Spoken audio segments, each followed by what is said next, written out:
The superstars have absolutely lit up the Ease My Trip World Championship of Legends with their magical performances. What about these acrobatic efforts on the field? Oh, Osman Afsal! Is it 2024 or 2004? Ramp, but does he pick out short fine leg? We've seen a classic earlier from Usman Afsal. We've now seen another one from Abdul Razak. There was some vintage batting display. But over for half a dozen more. Another Ease My Trip 6 for Mustard. That's a lovely shot. The fast bowlers came to the party, and the spinners, well, they weren't going to be left behind. Cleaned up. Boom, boom. How many times have we seen that? Misses it. Tanvir has a wicket with his first ball. And now it's time for the men in blue to take centre stage once again. Will they continue their victory march, or will the Calypso Kings bounce back?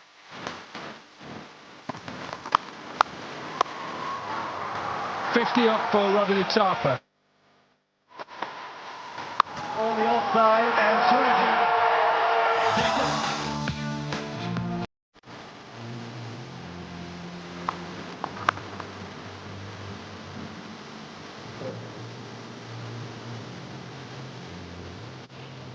India take on West Indies later today, but first up, let's focus our attention on Australia champions v South Africa champions. Coming to you live from Edgbaston, Birmingham. Welcome to day 3 of Ease My Trip World Championship of Legends. And I have here with me Atul Wasan. Atul, the big 6 have all played a game or 2 each, and 3 of them have opened their accounts. 3 of them are still yet to open their account. What does it look like from where you're standing? Well, it looks like Pakistan is really strong. And I'm worried about India because India is going to win today and then we'll be even Stevens. But I tell you what, the cricket has been outstanding, and I'm loving my English summer once again. Glorious English summer, ain't it? You know, when cricket is there, fish and chips and beer has to be there. And absolutely. Good cricket and some on the good cards cricket, today. Some good cricket. Let's take a look at the points table. Here it is, the Pakistan champions, like you said, 2 in 2. They're 4 points and leading the points table at the moment. England champions follow. Well, Australia and South Africa, the Southerners, have got a chance to get some points on the board, and I think both of them look good. The Australian team on paper looks to be the best to me. Brett Lee being the captain, but Dale Steyn is what they miss South Africans. So today, in this overcast conditions, if South Africa bowls up front, I think Australia is in trouble.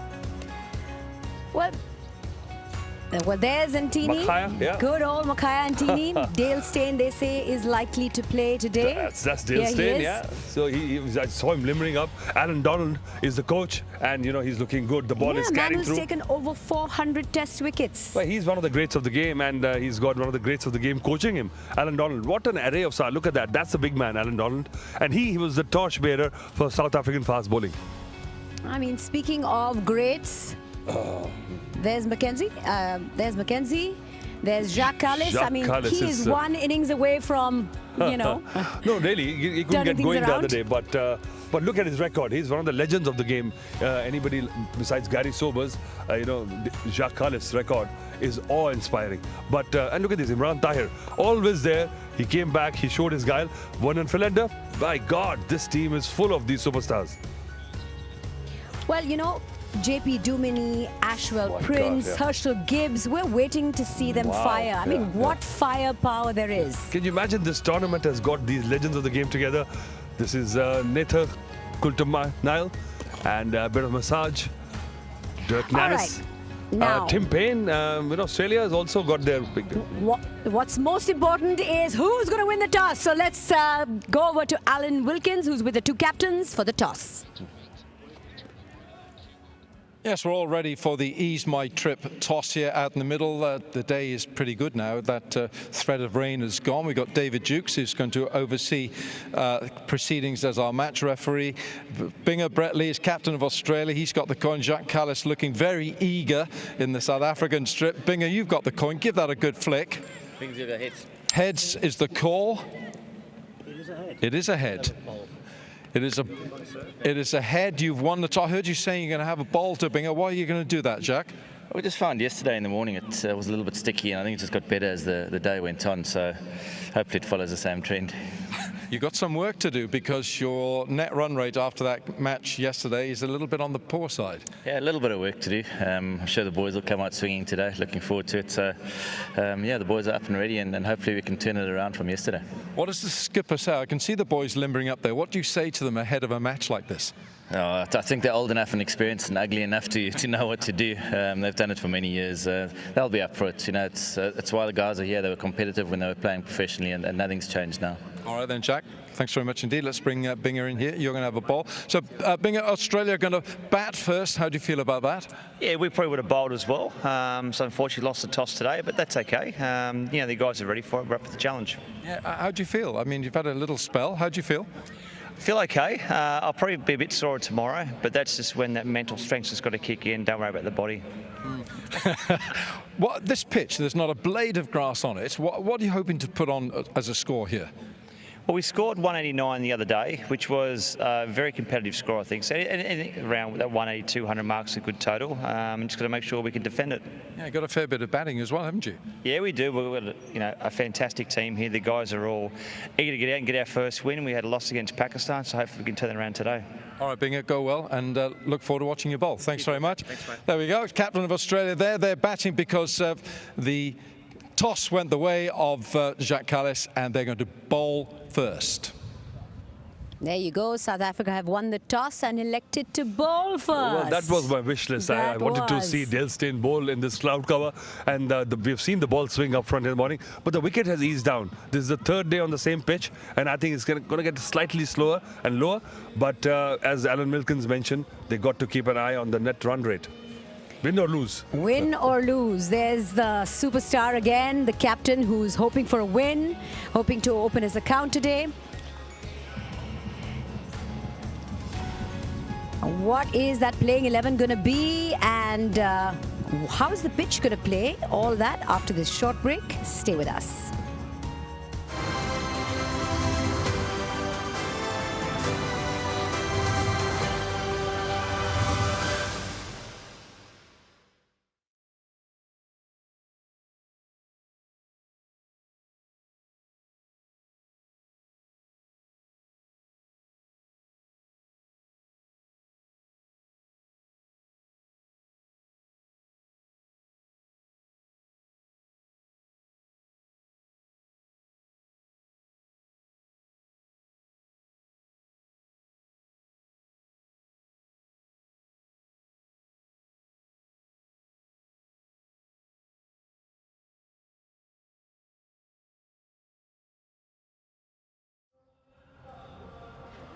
You're right, mate. You should be getting one of the stump cameras.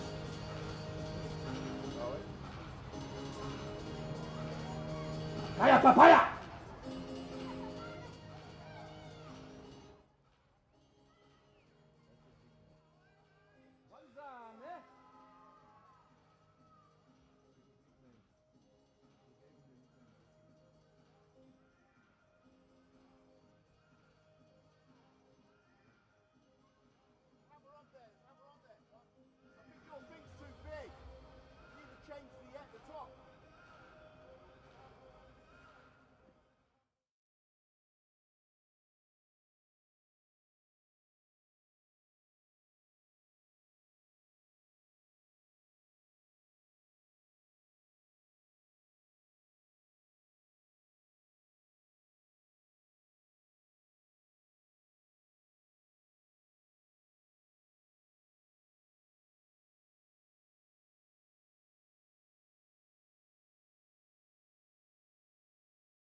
Welcome back to day 3 of Ease My Trip World Championship of Legends. A few minutes ago, Jacques Kallis talked to us about how he's, going to bowl first, and that's a good toss to win, especially in the first part of the day. Well, yes, he knows that because yesterday he was asked to bat first, and he got clean bowled in the first over because when there's slight moisture in the air, overcast conditions, the ball moves around. It's always difficult. Let's a little bit about the batting. We've not talked about Australia batting at all. I mean, what about Aaron Finch, a man who's been busy with his media duties, doing commentary left, right and centre, comes back and plays like he's not been away from the game a day. Good point, actually. You mean last 2 days, what a standout point for me has been the greats, the good test players, the players with the body of work and record, Ian Bell, Misbah ul Haq, Yunus Khan, and Aaron Finch you mentioned, look at that. And the way he batted, it shows that you can never unlearn how to ride a bike. That's right. Finch and Marsh, they totally, took advantage of the power play overs. They were amazing.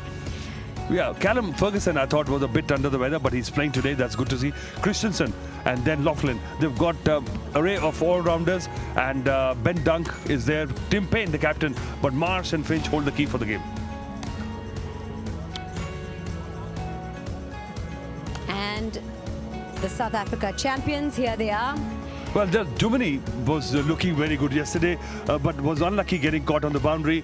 Ontong is there, McLaren, Philander is their key on honor, but Imran Tahir's spin and Dale Stein's pace will be the key for South Africa. Dale Steyn is back. And what is Dale Steyn going to do on that pitch? You know who's going to tell us more? Dominic Cork. It's time for the pitch report with Corky. Well, it's obviously coming up to the start of match number 5, day 3 here, and the weather has got a little bit warmer. We did have quite a big breeze coming up from the southwest. That is, thankfully, I think got a little bit better, and it's a little bit warm out here. It may even be T-shirt weather in England. Now, let's have a look at this pitch. It's the same pitch that we've used throughout the first couple of days. It is a hybrid pitch, and so literally what you look at this pitch is you just think, well, why is it so good? Because it's a hybrid pitch. A lot of artificial grass, like a knitting needle, is sewn into the surface, so it's actually kept together. Most pitches now, you'd think to yourself, if this is day 3, which it is, it's starting to crack up, but these cracks have never actually opened up. We have seen, obviously, towards the end of the day yesterday, we saw spinners. We saw Shoaib Malik bowling decent off spin into this end, and I want you to follow me down all the way here. So we saw the left-handers yesterday, and obviously when it was pitched into here, the ball was turning away. So I expect that to be a little bit more. South Africa, I think, chose to have a bowl first for one reason. Look, they had quite a big loss yesterday against England. It was their first game out. They've made a couple of changes. We know that. In comes Mackenzie. But I think on this surface, if you put runs on the board, which I think Australia will look to do, and then look to use the spinners, I think 150, 160 will be a decent target here today. But ultimately, the average score is 171, so you look like that should be near enough gettable in both games. This is going to be a great pitch. Don't worry about what it looks like. It's going to play beautifully throughout the day. Well, there's Dominic Cork as, positive as always. Animated as ever. And animated as always. He's saying it's a great pitch. Yeah. Now, this is the 3rd day in a row that the same pitch is being used. Does that have any bearing at all? Yes, as we know, in a test match also, when you play 3 continuous days on the pitch, it tends to get drier because you don't water the pitch every day. It's been covered. There's not been much rain yesterday. But I think the seam and swing will be there because it's got to do with the weather. But off the pitch, the ball will slightly hold on to the pitch a bit. It gets abrasive, and the grass has turned into brown grass. So it's going to be good batting track also. Now, batting track. Let's take a look at that lovely Aaron Finch innings, because that was really something else. It was a treat to watch. Here it is. Very scrappy to start off, and then look at that punch. He's got that power. His core is very strong, low center of gravity, and you can see that he split his feet. So you can tell that he's just clenched his teeth, and his team needed that knock. Look at that, 68 of 40, and besides him, there was nothing to show for in the batting card for Australia. Now, here's the thing. We have talked about this. You have talked about this when you've done the pitch report. You said that 200 should be coming. We were close to it yesterday with the 194. Yeah. Do you think we're going to see that 200 score today? No, not this first innings, for sure. I can bet against it. Today. There's Today, an India, yeah, maybe West Indies second innings. game India is coming up playing. in a India little is playing. Of course, you're going to get to 200. Not when we're chasing. Well, you know, the fast bowlers have done well here. The spinners have done extremely well here too. Yeah, yesterday, Nurse Ashley spell, Nurse. you know, and then Imran Tahir also. But by the time when he got on to bowl in the first game, they were struggling. But, you know, once the conditions are right, a couple of wickets taken by the seamers, bring him on. And I think Imran Tahir should be bowling in the power plays because that's the way you buy wickets. You know, we've not talked about Brett Lee. I just want to say that Brett Lee, really, You seem to be a big fan of Brett Lee. I'm a big fan of Brett Lee. He's fit as ever. He doesn't look like he's, you know, given up playing. There's some players you can see who, you know, have... Like who? Can you give me a name? No, I'm not giving you any names, but there's some players who, you know, have taken their foot off the pedal. Certainly not Brett Lee. Athletic as always, and, you know, good captain harsh. too. These players have done their bit. They've been there, got the T-shirt, and now they deserve to take their foot off the pedal, but they are not. Once you play for your country, you know, everything is out of the window. So you got to... Quick prediction before I let you go. I think South Africa is going to take it. South Africa is going to take it. Well, it'll be lovely to see they are the green and gold. Green and gold or gold and green? Well, both are southern countries, you know. When we have our summers, they have their winters. Yeah, that's right. Okay, well, all I can say is that's all we have for you from the pre-match show. For the moment, there's live action coming to you on the other side of this break, so stay tuned.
The superstars have absolutely lit up the Ease My Trip World Championship of Legends with their magical performances. What about these acrobatic efforts on the field? Osman Afsal! Is it 2024 or 2004? Ram, what does he pick out? Short fine leg. We've seen a classic earlier from Usman Afsal. We've now seen another one from Abdul Razak. There was some vintage batting display. And over for half a dozen more. Another ease my trip 6 for Mustard. That's a lovely shot. The fast bowlers came to the party, and the spinners, well, they weren't going to be left behind. Cleaned up. Boom, boom. How many times have we seen that? Misses it. Tanvir has a wicket with his first ball.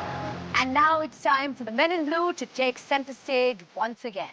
Will they continue their victory march, or will the Calypso Kings bounce back?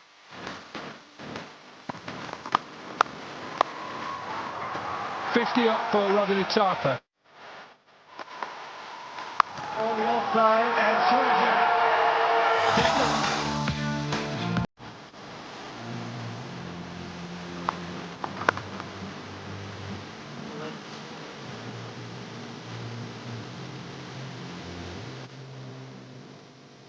Well, it's match 5 here in Birmingham.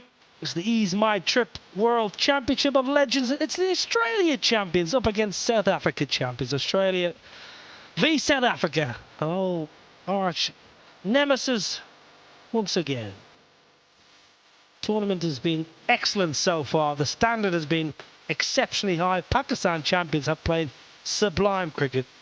2 very high scoring games they've prospered in. England champions had a bad loss first up, but got a great win yesterday, and their net run rate took a massive boost. India, we'll see them later on. Australia played well in game 1, were outdone by Pakistan. West Indies just off the plane, were a little bit short last night, and South Africa champions in their second game today look to go one better than game 1. Fans are coming through the turnstiles from various parts of the world. Good to see you.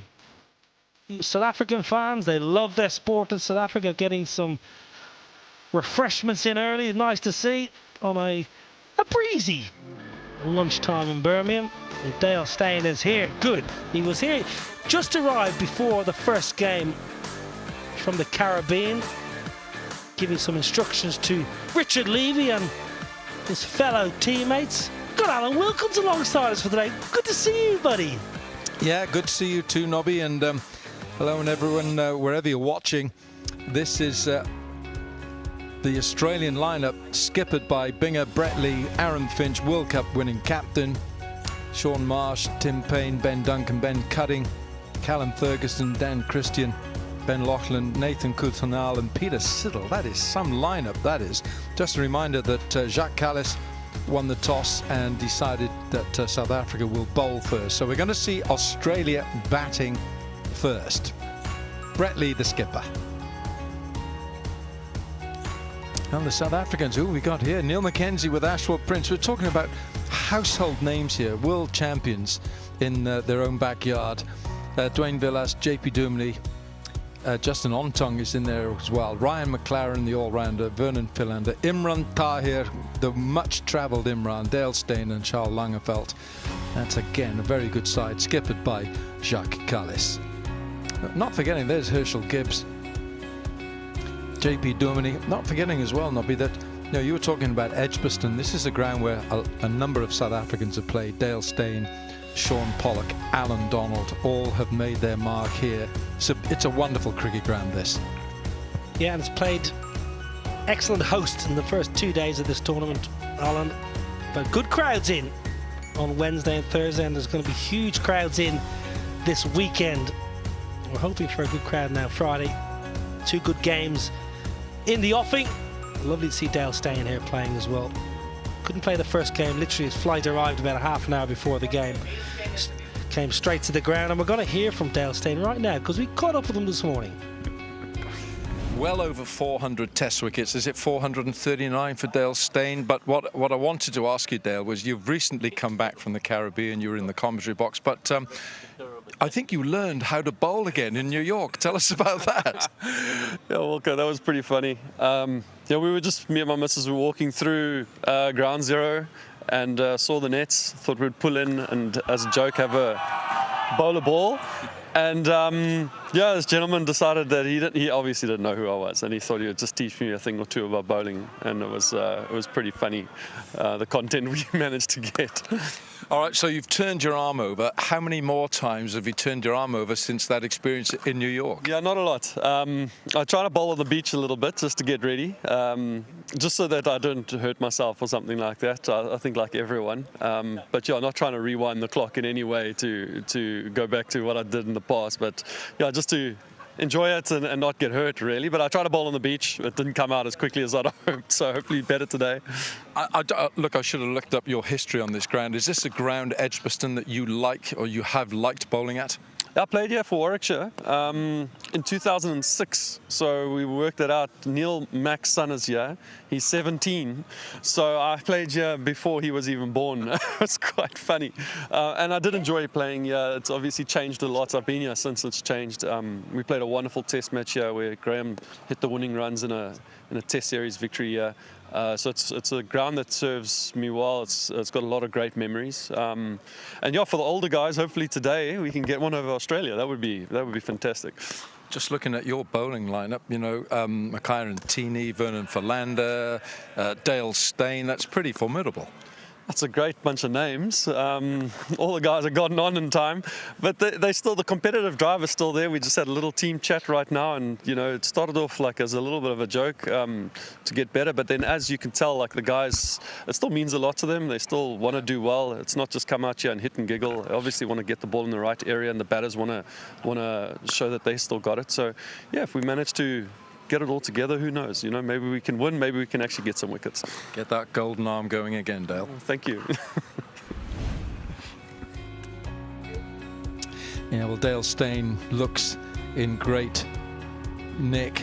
I don't think he's turned his arm over too many times, but it'll be wonderful to watch him bowl. Mackay Tini on the honours board at Lords. I think it's one of his very first test matches. Ran through the England side way back. Alan Donald, AD, White Lightning, there he is. He just loved bowling very quick, and he didn't mind who he was bowling at. If he could rip the stumps out or rip their throat out, it meant the same thing. Vernon Philander, Charles Langerfeldt.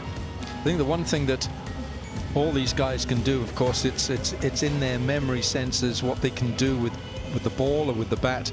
It's what the muscles do to respond. Brett Lee, Aaron Finch, Jacques Callis, and that's Don Campbell there in the back. He played a lot of representative cricket up in the Highveld back in the day. Aaron Finch, of course, a World Cup winning captain. Niall O'Brien is alongside. We'll be hearing from Niall in a moment. Players eager to get on with the contest.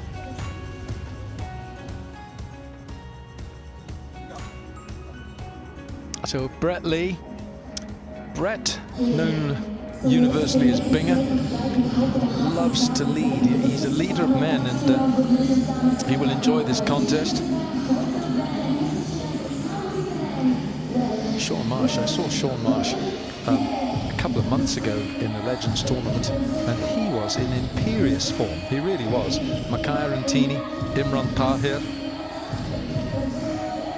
So many of these players have played from different franchises all around the globe, so they're all well known. They're all household names. Ladies and gentlemen, if you can, please stand we'll stand now and observe the anthems for both countries.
Game time then, ladies and gentlemen. This is match number 5. Two rousing renditions of the national anthems of South Africa and Australia. Just a reminder that Jacques Kallis has won the toss, and he said they're going to bowl first. South Africa on a pitch which looks as if it doesn't have a blade of grass on it.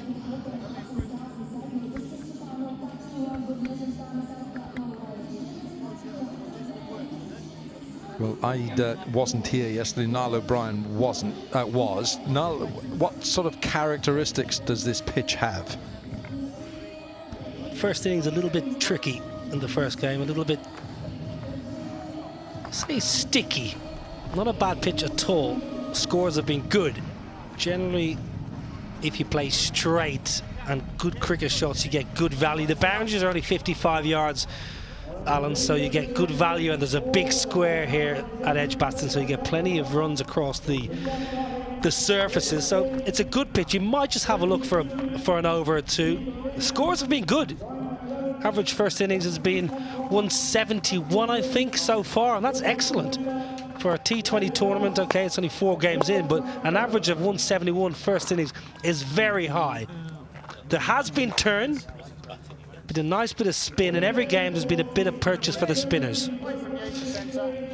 JP Duminy, who has often taken the new ball with his off spin. In the first match, Australia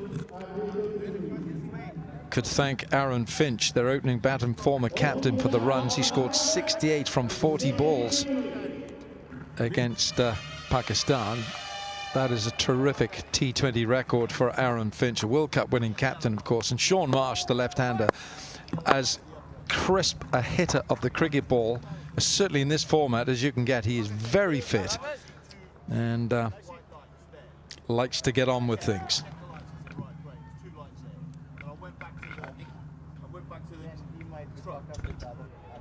Now the countdown for the Ease My Trip WCL.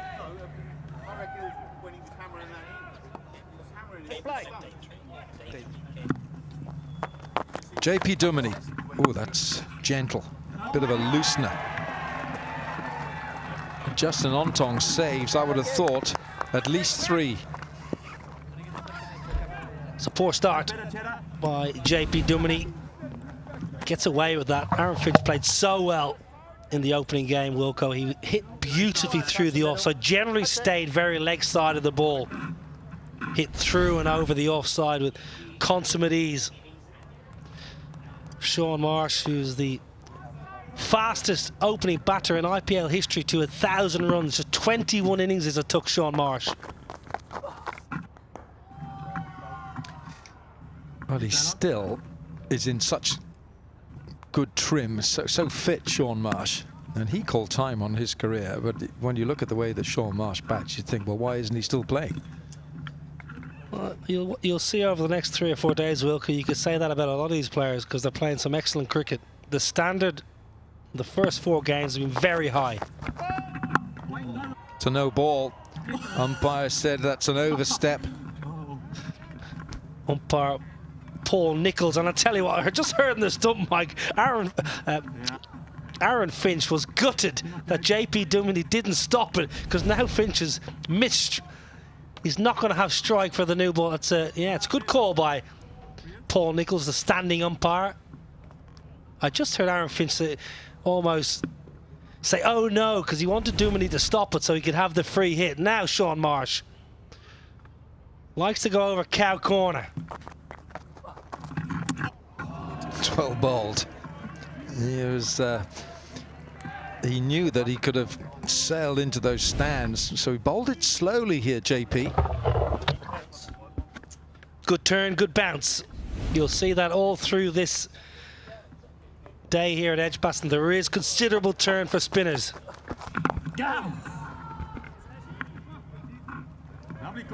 There's not a blade of grass on this pitch, so the ball could scuff up quite early in the 20 overs.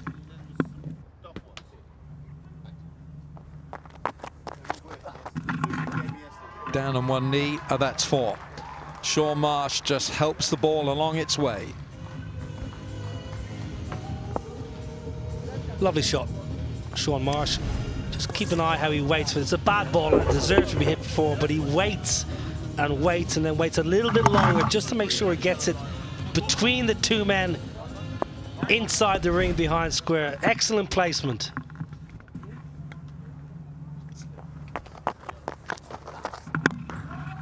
Shot again. He's hit this really hard, and that's beaten that fielder at it. Deep mid-wicket, Dale Steyn. That ball was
Edgbaston, home of the Bears and Warwickshire County Cricket Club. Vernon Philander has been launched straight back over his head by Aaron Finch. And ease my trip 6 and hit with ease as well. Hit me, please. That's what Aaron Finch said.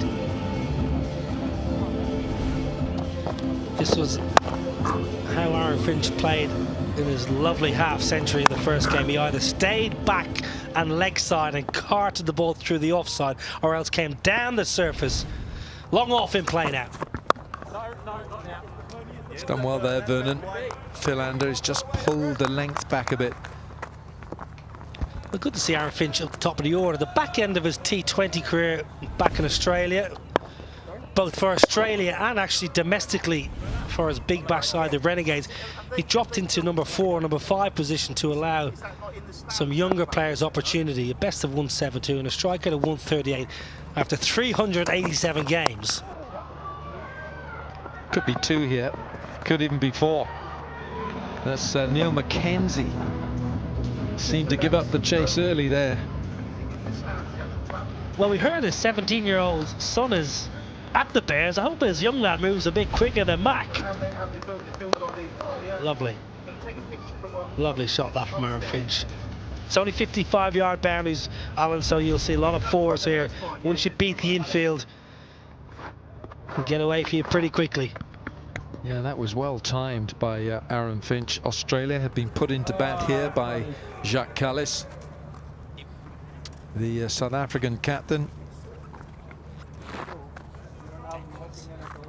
Dane Villas, the keeper, is going to stand up here. He's just put the helmet on, so he's going to stand up. The helmet will give the keeper that extra protection.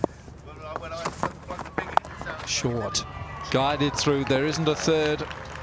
So that's 4 more to Aaron Finch. Australia off to a racing start.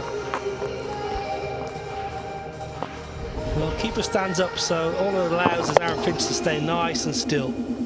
A little bit too much width, and with the field that Philander has, 2 inside the ring of the offside, Aaron Finch, the form he's in, the experience and skill he has, that's easy pickings. Very quietly, 4 balls, 14 from this over. Pitched up, McKenzie tips it over the rope. It's 4 more.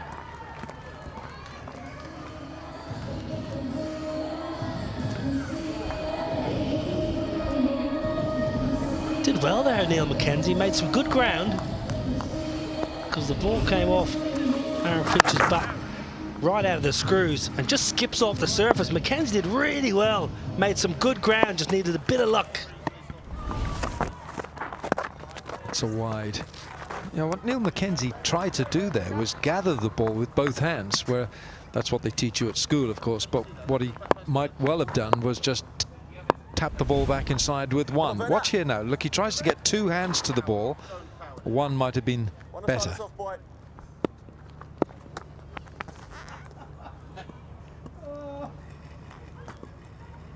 Kyron glad he's not out there. Bowled. Well bowled. That's over. The end of an expensive over. Australia champions, 31 for no wicket, 2 gone. Reaction number 5 with him, 27 off the goal at the end here.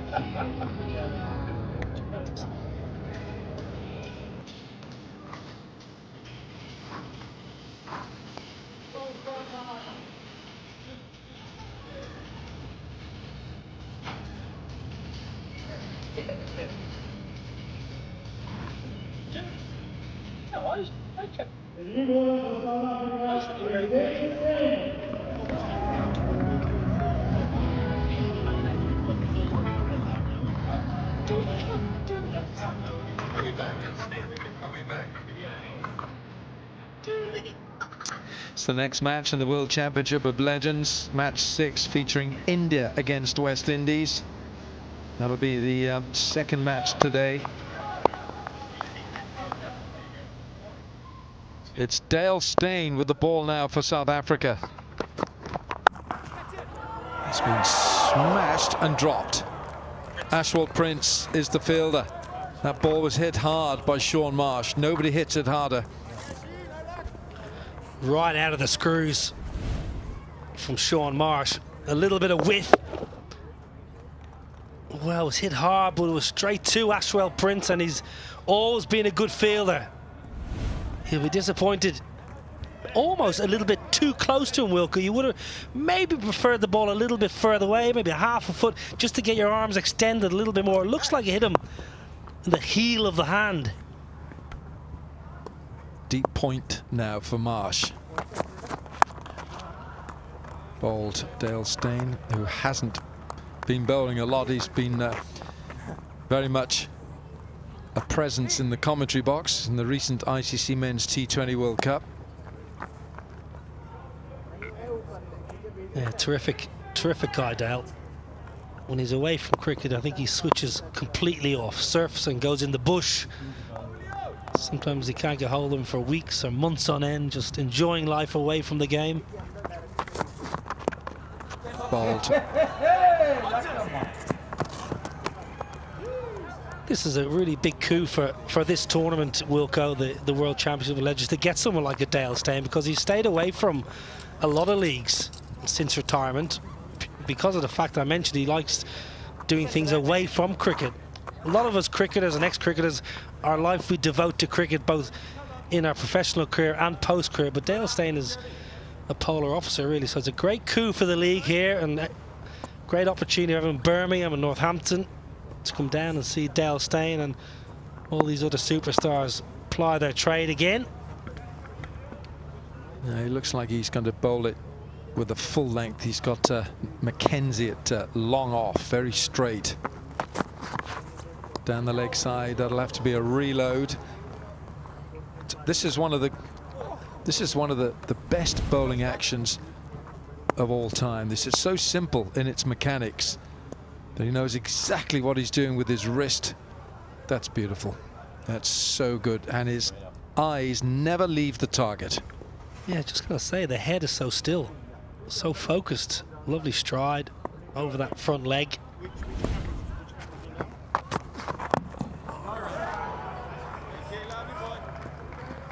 Some bowlers concentrate on different aspects in terms of your target area. And great Wasim Akram would have been thinking toenails or toes, damage a few, and Wakar Yunis, of course, they would look at the base of the stumps. Some left arm over the wicket bowlers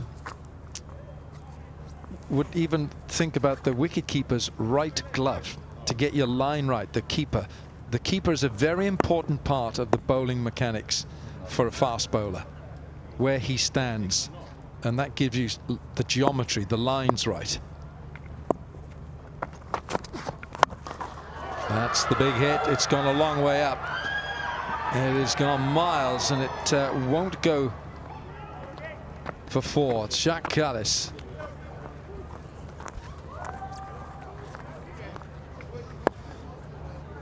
Now, Nobby, you kept wicket for many a year for Ireland. I'm giving you a heads up here. This is why you're important, because you're looking at the bowler as well.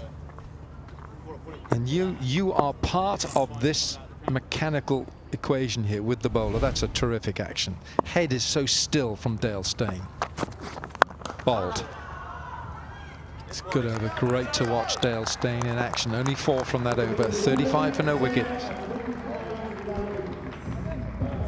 Well, that last ball was interesting for us, Wilco, because you as a former bowler and me as a former batter. Dale Steyn bowled it. You said bowled and I said shot. Interesting how we see a game. Right now you said bowled and I said shot. Yeah. It's a fair comment, actually.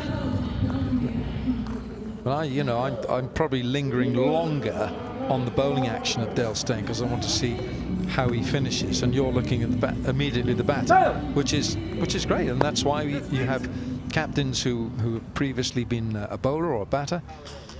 Australia got some work to do, but not as much as South Africa. Charles Langerveldt smashed for 4. These boundaries are not big enough for Shaun Marsh. Pumped. Short, wide, not much behind it. And Shaun Marsh says, I've seen you before, Charles Langerveldt. I'm going to pump you through extra cover. What a lovely shot. Or skipping across the surface.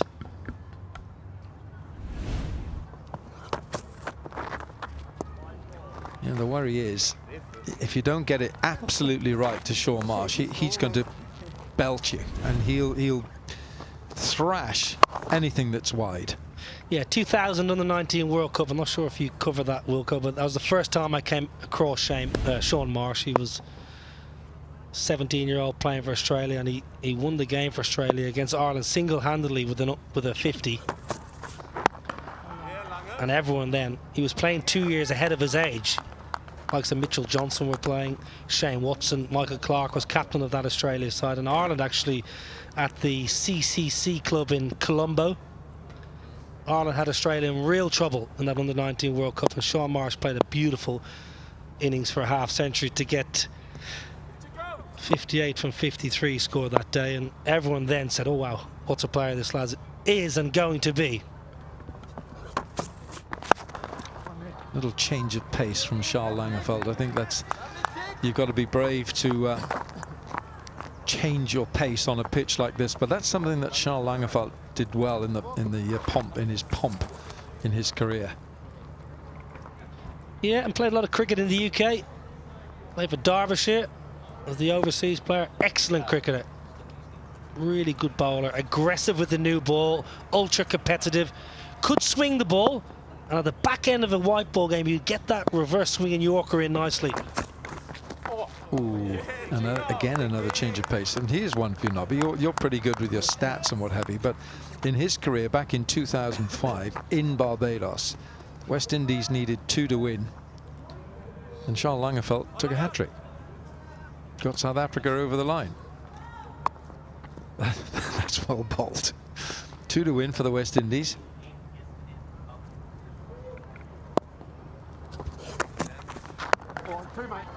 Should be 2 here. You heard the call from Aaron Finch. He wants the second. And Charles Langerveldt has just been named as Zimbabwe's bowling coach. They are embarking on a series against India tomorrow in Harare, 5 T20 internationals. Yeah, and they've left out some experienced players. Zimbabwe, no Sean Williams, no Craig Irvine, so they're going with a bit of youth. Sikandar Raza trying to bring on some young players after missing out on the last T20 World Cup. Bold, that's a single. 9 from the over, 44 for no wicket. That's over.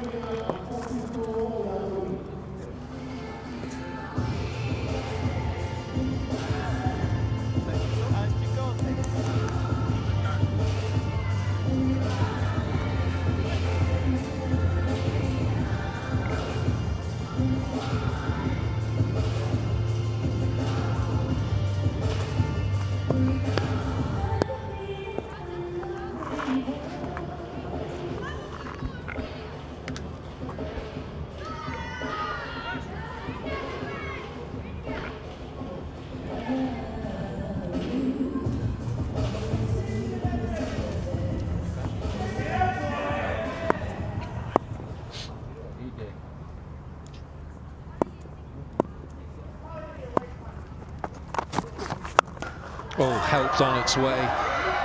Over, extra cover for an Ease My Trip 6. How good was that to watch? 50 up for Australia. They've been put into bat and they're making the most of this. Yeah, another excellent shot from Aaron Finch. Keeps that left foot, the front leg, outside the line of leg stump. Nothing wrong with the ball. It was a decent ball, looking for a little bit of swing, but Finch, with the power that he possesses, commits to the stroke. That's a wonderful hit.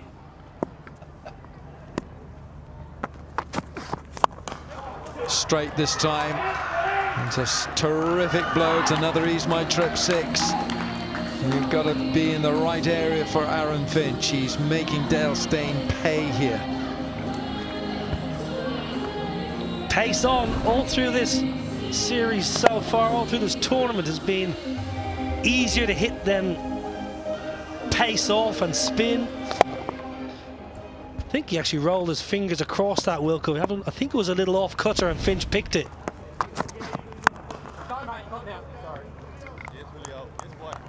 In the 4 games so far, generally bowlers that have bowled pace on have been hit.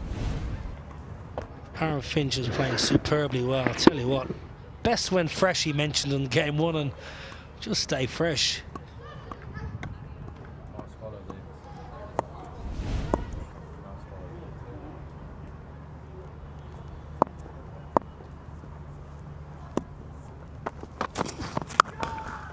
Shot down the pitch. A little shimmy from Aaron Finch, and he absolutely blazes this 4 through extra. No spin.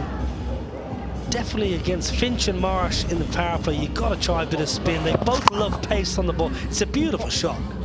Again, leg side, he stays leg side and gets down the pitch, but on impact he's so still, composed, and the placement is perfect. Short.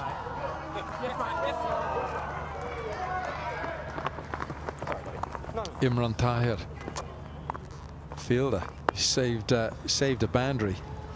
It's difficult for the bowler when you've gone 6.4. You've got to try and close the over off, but this is a bit of a blitzkrieg from Australia. 61 for no wicket, 1 ball to complete the 5th over of the innings.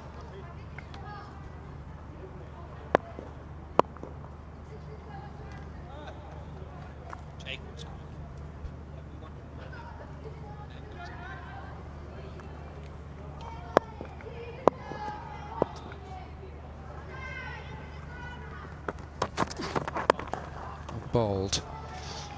And these big runs, 18 from the over, 62 for no wicket, 5 gone.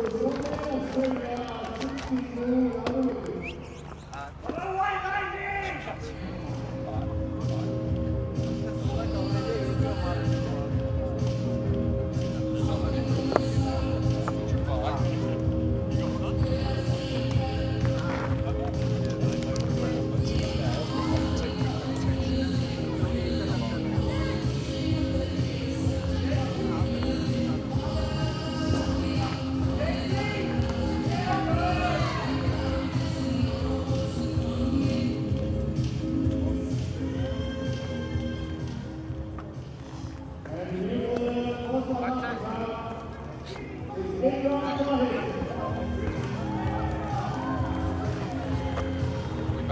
need to be up.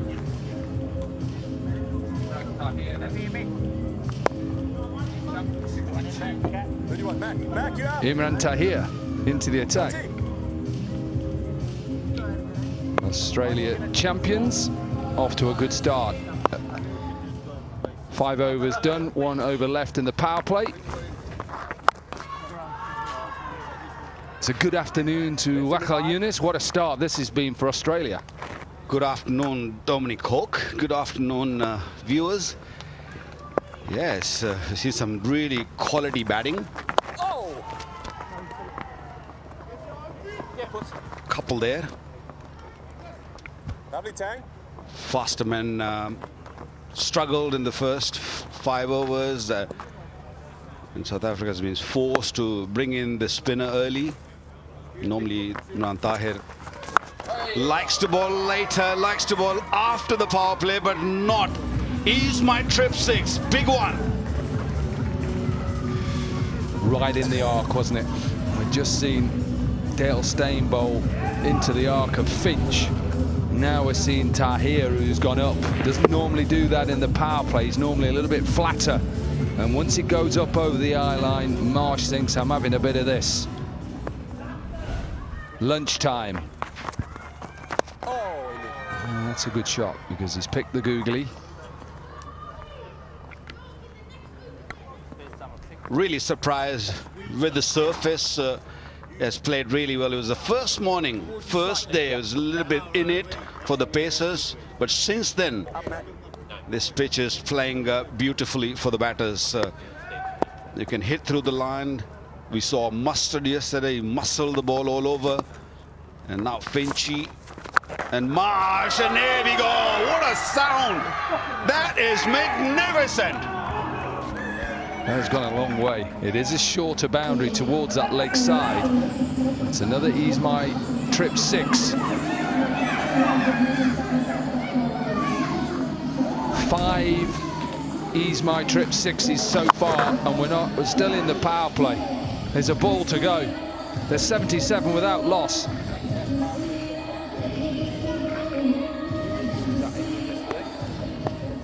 Lovely to see kids out there and the steward there helping them, just having a feel of the ball. 6 gone, power play done, 77 without loss. Thank you.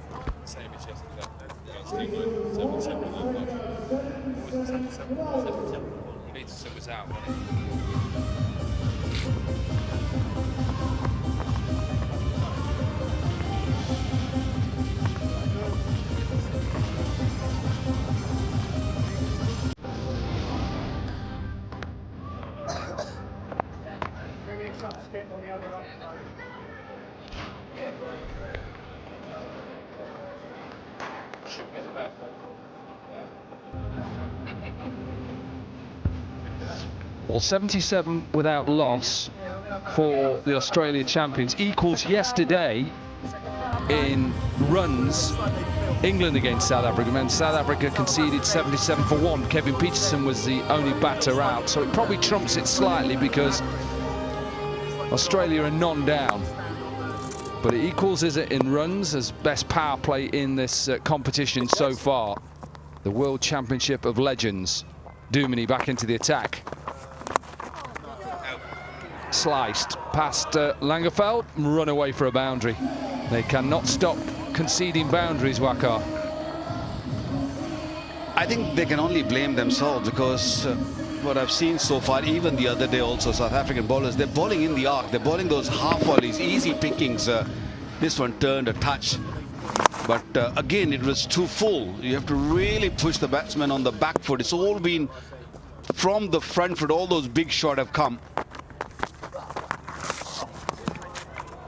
That will be a wide. Dropped Marsh early off Dale Steyn's first delivery. Now, it went quick, he timed it well. Prince did have it in his hands, but just spilled out. That could have made a little difference. Normally a very safe pair of hand. But that one was hit really hard. Oh, I think he got a little inside edge on that. Could have gone on to the stumps, but the JP Dumini bowled nice and slow. Oh. It's actually probably more a bottom edge, so you can't really blame the keeper. Because it doesn't bounce as much as probably he thought. He just gets a bottom edge and it hits Dame Villas on the pads. So the camera's like 2 foot above the ground. Get 60. 68.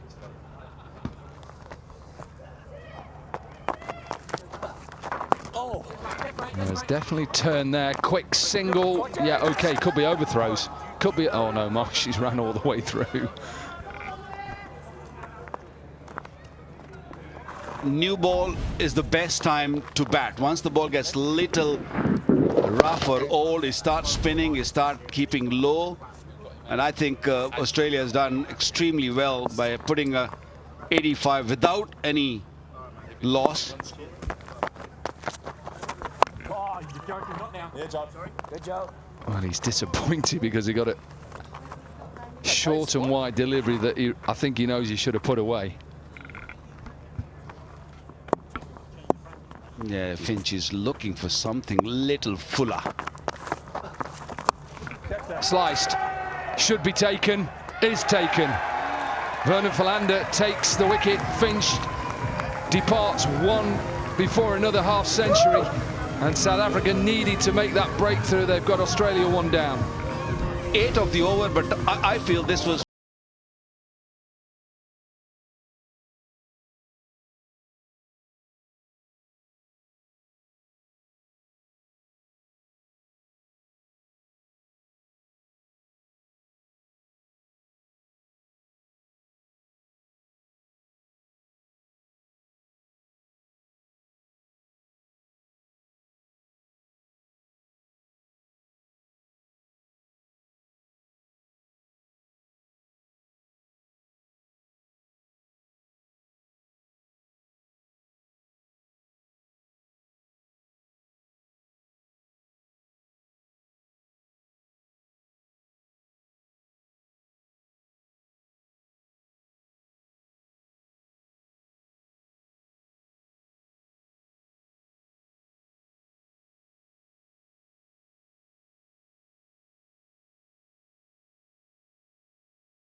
The 2 left-handers now in for the Australia champions.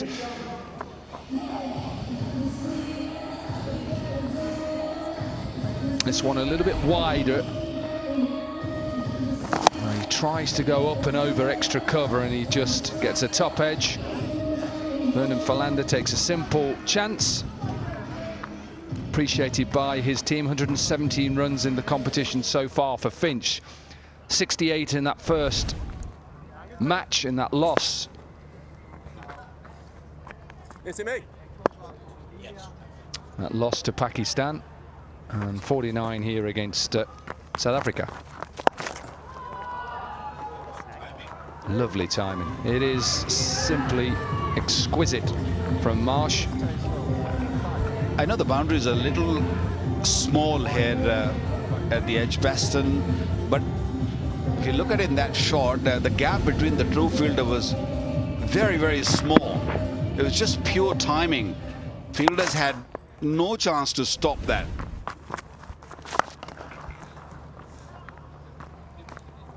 Yes, Laverne. Yeah, and the reason why it's so quick here, and even if you don't have to time it too much, is if you look at the size of the square and look at the boundary rope on your right-hand side, there's still a surface, a wicket there, so you've just got to just get it running along, and it's so quick. Gary Barwell here, who is the groundsman, and does an excellent job. This is a picture-perfect cricket ground, both on the field and also now in the stands. 15. Googly picked by Dunk. It's a beautiful shot to get off the mark. you cannot bring your mid-on fielders inside the 30 yards when there's 90 on the board in what, 7.2 overs. Was trying to attack a little bit and then bowled a real full half volley for Ben Dunk. Ben Dunk is an aggressor, and that's why they're going to keep on playing, keep putting South Africa under pressure. Does he get it past? Yes, he does. Maybe he's trying to put the new batter under pressure by bringing mid-off and mid-on up. He then threw back mid-off, and then he just hits him down past mid-on. It's trying to create a bit of pressure, but you can't just lob the ball up, Waqar. Yeah, I understand, Corky, what you're trying to say, but you can't bowl too full then. You bowl too full, that means trouble, that means problem. And these Aussies, and that's all they're searching for. They got to be a little short. That's again too full. Boundary. Boundaries are just raining. Brings 100 up as well. Extra cover was a little bit square, Charles Langeveld, so it allowed Ben Dunk just to get it past him. He's now being moved by Dane Villas into that straighter extra cover, but it's too full, it's too floaty from Imran Tahir.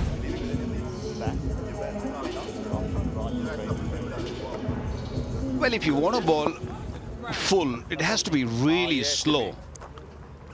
You can't really give them the pace also what they're searching for around the wicket. Yeah, that's a little bit better because there's a little bit more flight on it. 18 of the over is 103 for 1.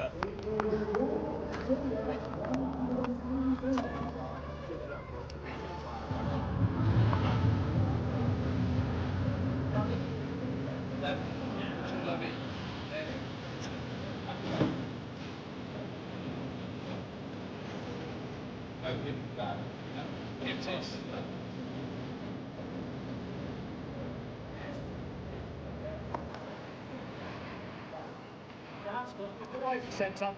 That's it. Lights on round for you. Yes, coach.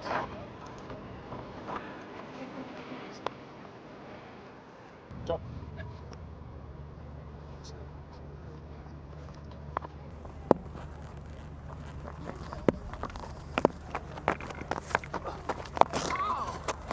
Still keeping that slip in place, JP Duminy into his third over. He's trying to get a couple of wickets here, Jacques Kallis. He knows that this game is running away with him. Projected score, the rate they're going at the moment, they get to 250. And remember, this is the third day we've used this wicket. Average score, first inning score, is 171 on this surface.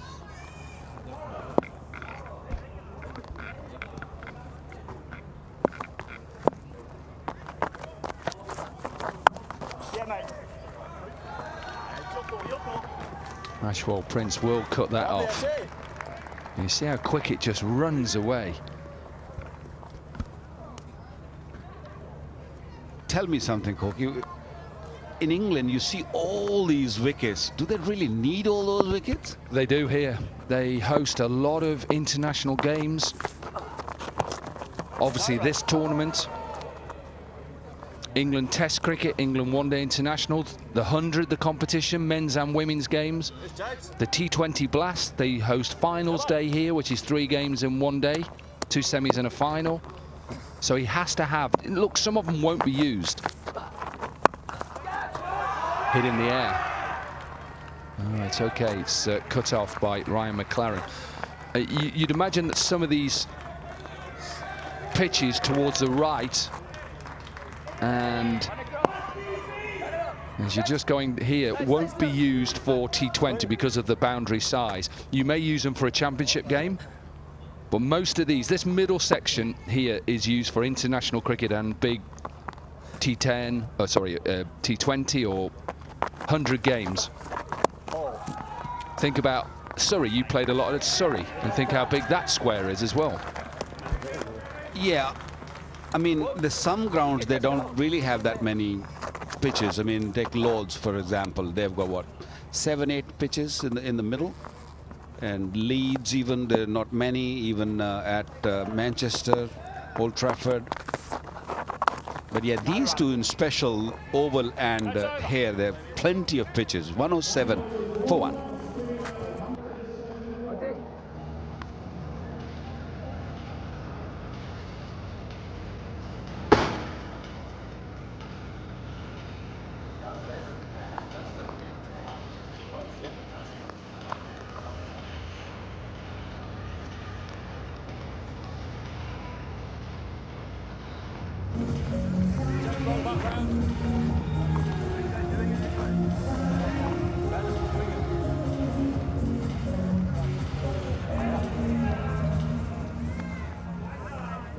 John Town.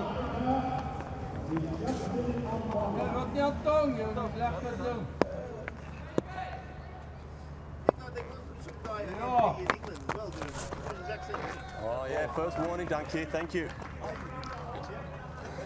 Justin Ontong then into the attack.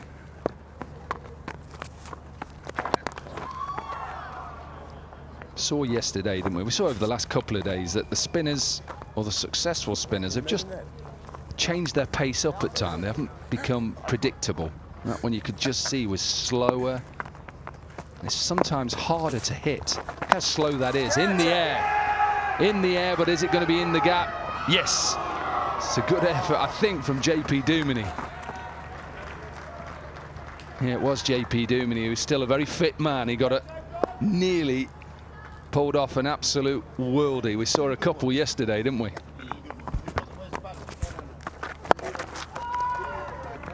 Into the gap. Oh, didn't get it. Got himself into a position to stop that Ashwal Prince. It's a good shot from Marsh. This is that chance, just a top edge. And Ben Dunk first thought that it is going straight to JP Duminy and then realized, no, it's landing in the middle so I can run. Yeah, the length is good. And the next delivery, he was just waiting for it. And it's a hard job when you're on the boundary. The ball travels very quickly.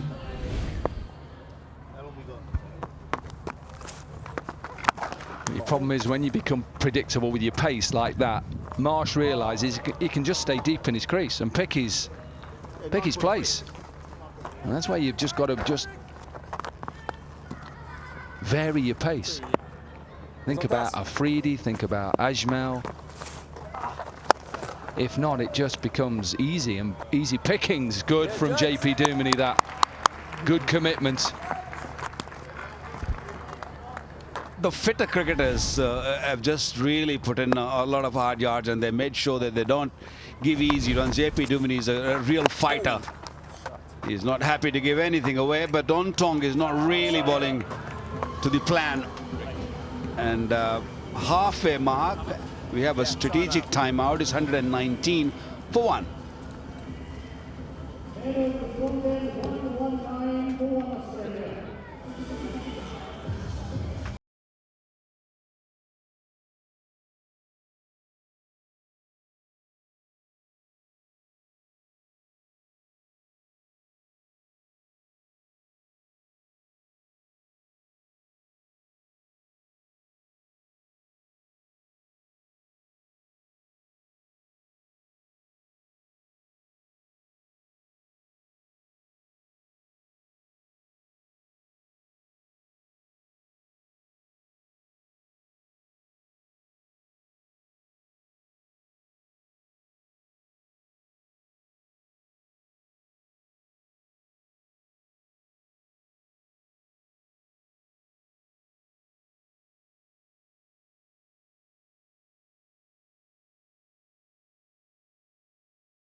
1 for 24.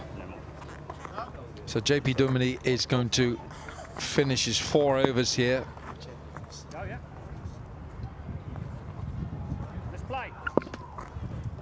So JP Duminy round the wicket with his off spin. And straight back over the bowler's head. That will be 4. Was even in the slot, and Ben Dunk just looking to time that one. Just get a sense that he got the inside part of that bat, but it was nicely timed. Looking to go with the turn. Yeah, making a move. The Australian champions are putting some pressure on the South African bowlers. Oh, nice, geez.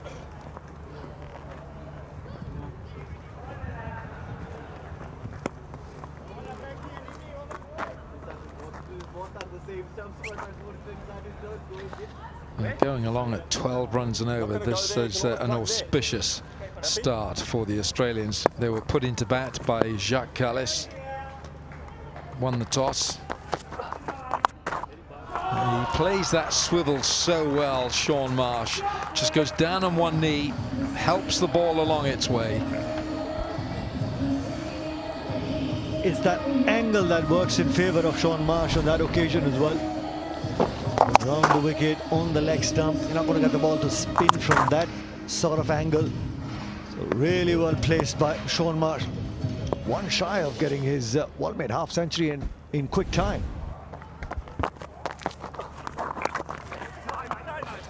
He won't get one now.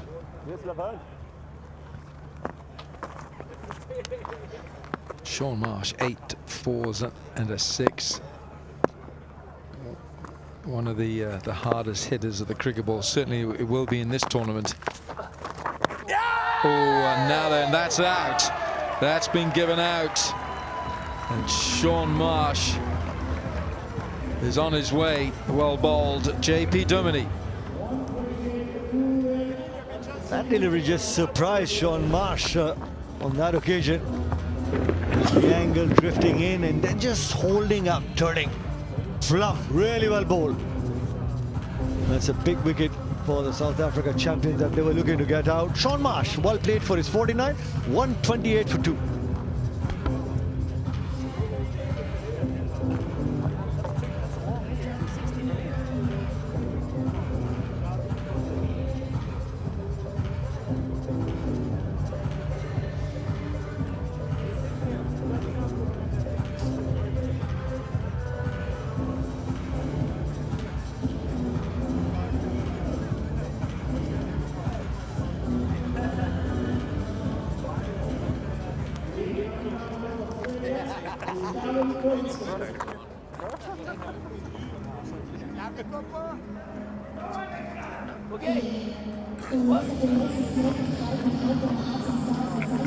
New man is Callum Ferguson, who scored 26 not out from 16 in the match against Pakistan.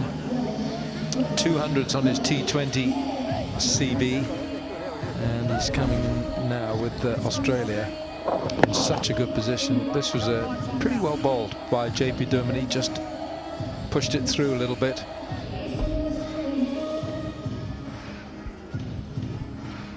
Yeah, I guess Shaun Marsh thought that with that angle, it was because it was pushed through. He thought he's probably just going to skid on, and held up and just played the wrong line. Oh, geez, stop. As soon as you look to bowl slower, you get some sort of purchase as well. 128 for 2.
That's a result for Charles Langenfeld. Good changes of pace from the right arm seamer. Yeah, 2 dot balls in that first over, none for 9.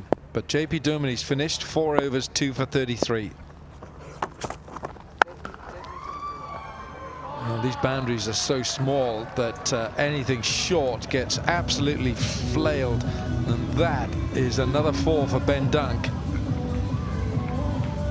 Plenty of boundaries, especially on that sort of length. It just sits up so nicely, gives you all the time in the world to free your arms and pick your spot.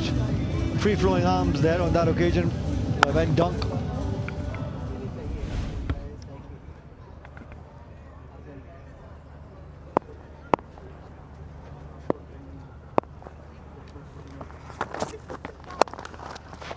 Little chip from Ben Dunk. Ben Dunk has the unlikely record of he's got 299 not outs in his on his T20 CV. Imagine that. One would be difficult enough, then you repeat it. 99 not out, just the one run, all he needed for the century. Yeah, but this is terrific, Alan, just to get these guys to be in that competitive mode. Once again, Ease My Trip World Championship of Legends here at Edgbaston. It's phenomenal. I got some fond memories seeing these guys playing here at this wonderful cricket ground as well. Looking to entertain one and all. And we've seen some fantastic cricket games as well.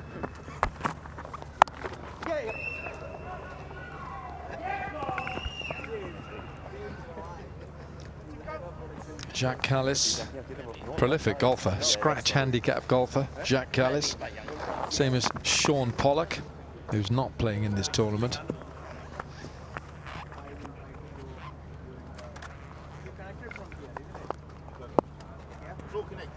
That's half a David Boone moustache, that one there, isn't it? Just a half a boonie. Dale Steyn is up inside the circle to stop that. We've seen some good cricket in this competition so far. Australia champions against the Pakistan champions. Got 189, and the Pakistan champions towards the last couple of overs.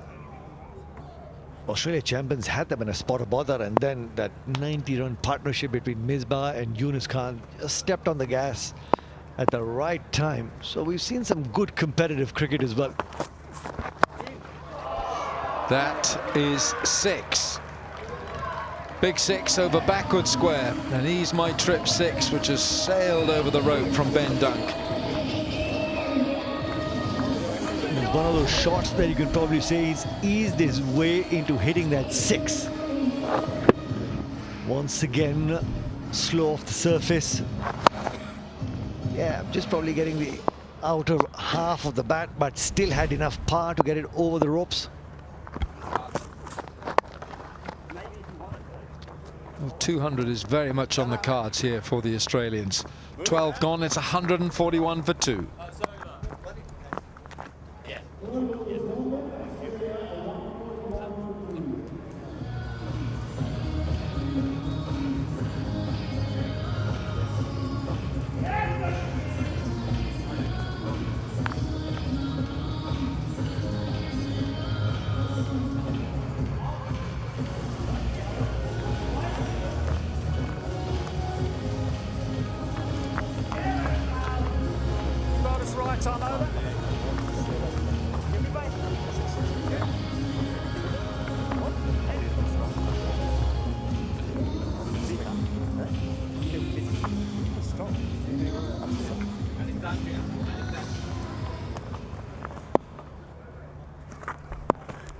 Imran Tahir now. Up and over, man underneath it is a spectator. That's all he can do is watch it go over his head. Dale Steyn at long off. And these are big blows from Ben Dunk. Run the googly inside out. Ease My Trip 6 once again. Oh, well, he read that hint of width, just as if the extension of the arms, and could that be out? Oh, the third umpire will have a look, and I think he stepped on the rope, so that could be another 6 as well. Ease My Trip 6. Not easy. I think he just misjudged that on the boundary ropes. The foot touching the boundary rope. Yes, he was in control of it here, and then just stepped back. He's not in control of this. That's out. Ben dunk, slam dunk. Well done, Imran Tahir. Callis takes a simple catch. Slightly slow through the air this time around. Ben Dunk had decided anything in his arc or in the slot, he was going to go after it. South Africa champions, the team owners are happy. The outside edge, all gripping a shade. The googly working third time around. For Imran Tahir, he picks up his first wicket. Ben Dunk played really well for his 47, 153 for 3.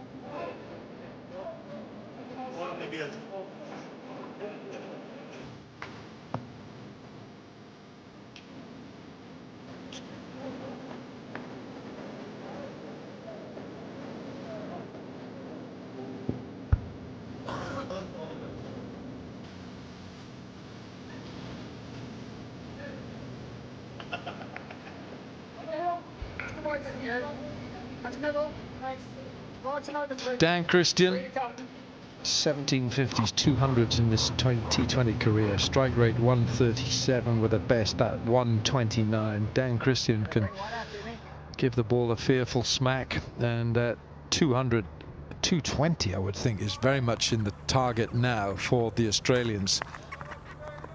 They've been given a great platform here, but 2 new batters are in. Fielded. Well, Dan Christian is on the crease because that's how Ben Dunk got out. Was looking to go big. Got a couple of big sixes in that over. Little fortunate as well. But the Australian champions have decided, Alan, that they're going to try and get well past 200. Well, they've got the platform for the middle order to go out there and just explode. Yeah, they do. Happy birthday, Maya. Well, happy birthday. Well done. Well done. But for Australia, they've got 2 new batters here. Callum Ferguson's just faced 2 balls, and Dan Christian also. Ferguson on strike, and the googly is delivered by Imran Tahir. 13 gone, 154 for 3.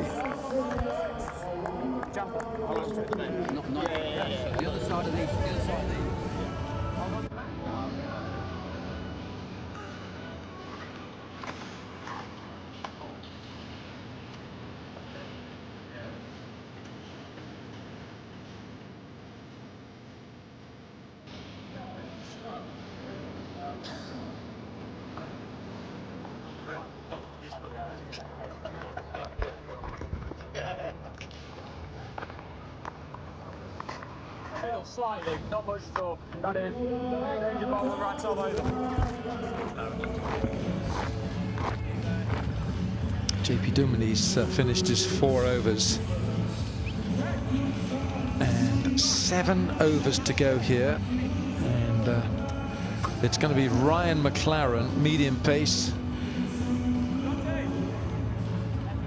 Decent, very decent cricketer, Ryan McLaren. Very in his day, could get the ball down there in a hurry. Tall. 166 wickets in his T20 career at 8. That's good. 8 economy. 5 for 19 is best. Not sure how much cricket he's been playing, so this is again another physical examination for the bowler. Dane Vilas, the keeper.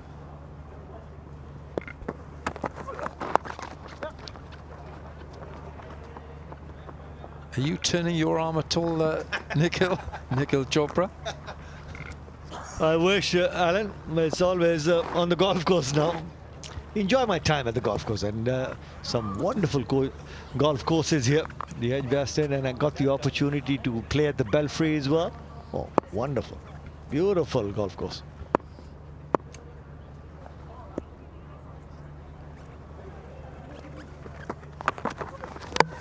Bowled him. It was full and straight.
RP Singh is playing for India, isn't he, in this tournament?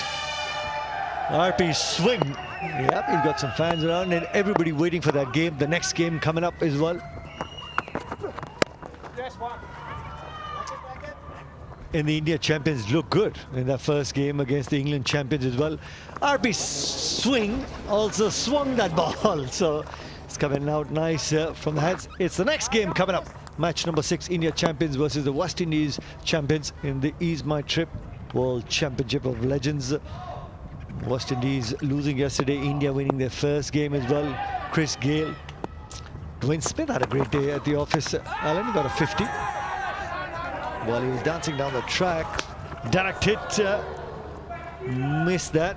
There was a slight appeal, but Christian was way down the crease.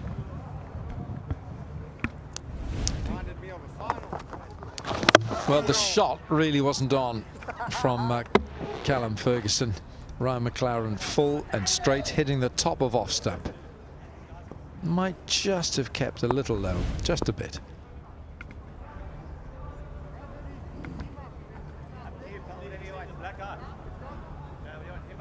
Xander. Xander broke my nose. 4 days ago, Buck.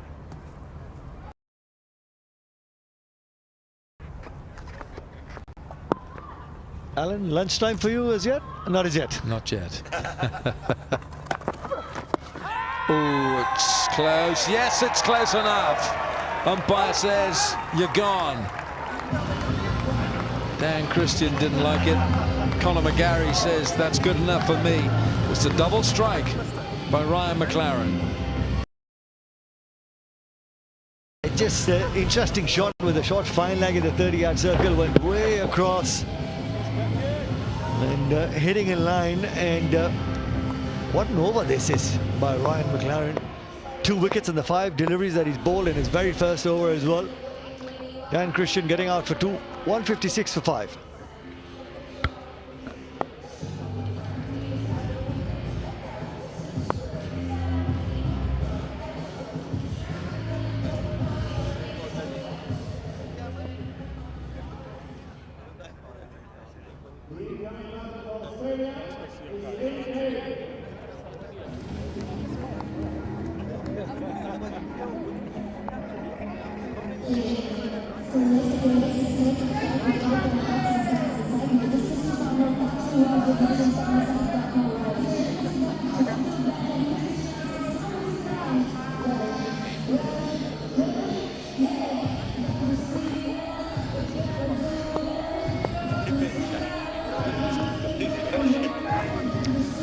Tim Payne with the best score of 91 in his career in T20 cricket. Got a first baller yesterday. Shahid Afridi rattled the stumps. And Ryan McLaren, can he make it a third wicket in this first over for the all-rounder? Ryan McLaren 2 for 2. 1 ball to complete his opening over. That's a great start for Ryan McLaren. 2 for 3. 14 gone, 157 for 5.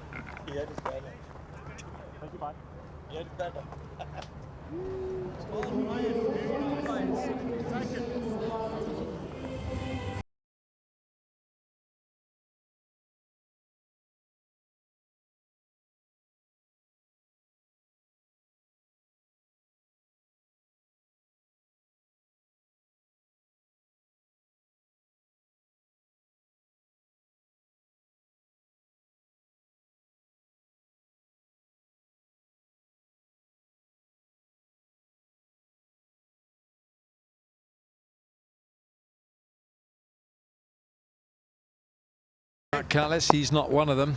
Not bowling these days. Here's Imran Tahir. Oh, it's a gentle full toss.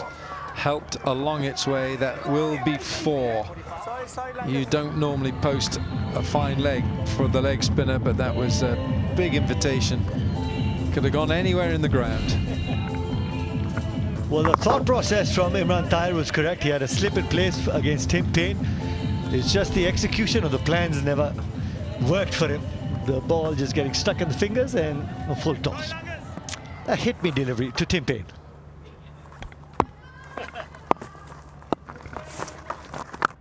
That's what he wanted to do. Ever tried bowling leg spin, Nicol? Never. It's a tough craft, Alan, to get it, to land correctly. That was Harry Singh, the owner of the South Africa champions. It's really tough. Not easy. That's why even in junior cricket we used to say if the leg spinners get their rhythm going straight away in the first couple of overs, they've got that sort of capability of running through sides as well. But if it's an off day for them, plenty of runs.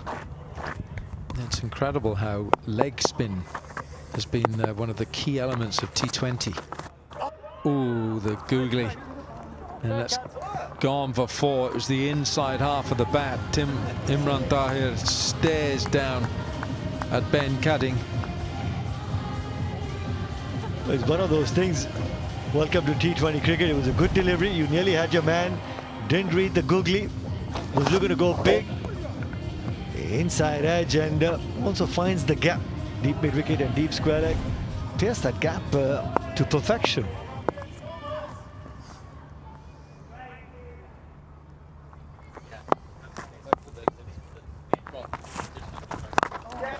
Yeah, it's an important point that you bring about, even in T20 cricket, about wrist spinners.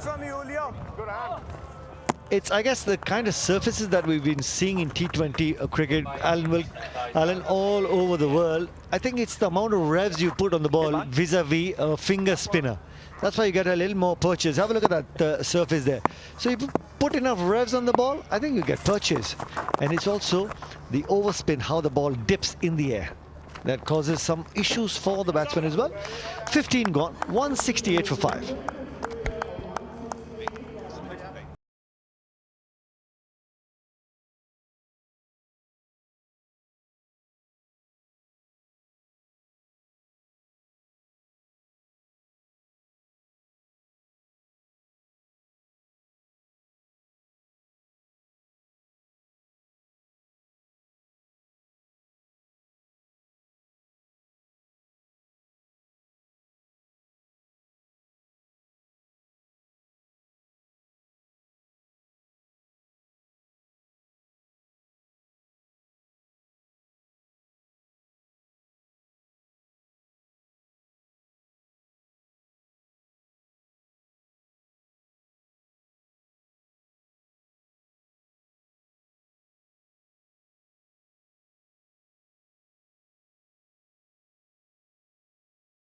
.68 for 5. The sun is out in Edgbaston.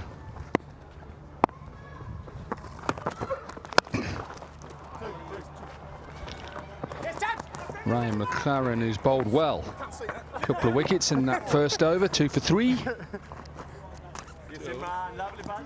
Just trying to peg the Australia champions back. Abhishek Junjunwala joins me. It's been good from Australia, this. It's been brilliant. And I think one thing they've decided that none of them are going to score a 50 today.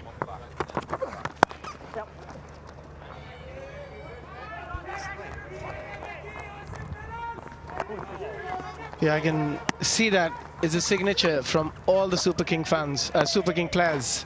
It's very hard to say which one is what, but I can see Raina clearly. Is the big man on there? Is MS Dhoni on there? He must be. Has to be. What year is that? Is that this year's shirt, or is that a...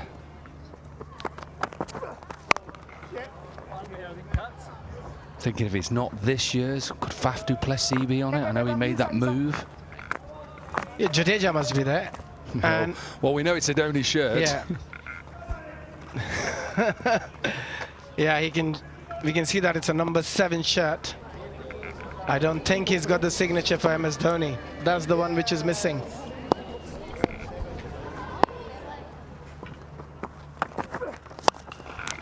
Nicely played down the ground. I saw on social media Virat Kohli arrived in London last night. Did he? I thought he was in Marine Drive. No, he flew in last night into London after obviously the parade down Marine Drive in Mumbai. Them scenes were amazing. The passion and obviously a delight for the Indian fans to see their team lift the trophy. Yeah, I saw some great dance moves from Virat Kohli and the team at the Wankhede. It's brilliant to watch them having a great time, and they deserve it.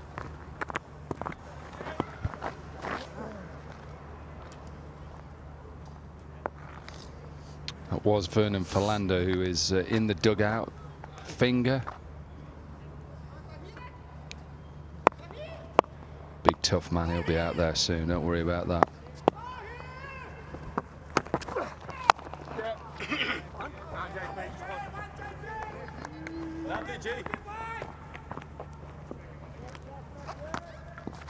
But McLaren have done really, really well here to pull things back ever so slightly.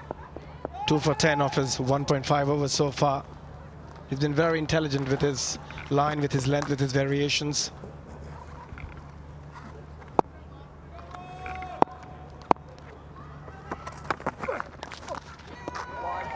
Given a wide, I think that's a little harsh. You'll love to have a look at that one, how far that was. Oh, marginal. Also, the batter's gone over a little bit over the stump, so the umpire normally gives them a little bit of leeway. That line is there as just a guide. Again, he moves over. It's good from McLaren. Really good. Not a bad over at this stage. 8 from it. 16 are done. 176 for 5.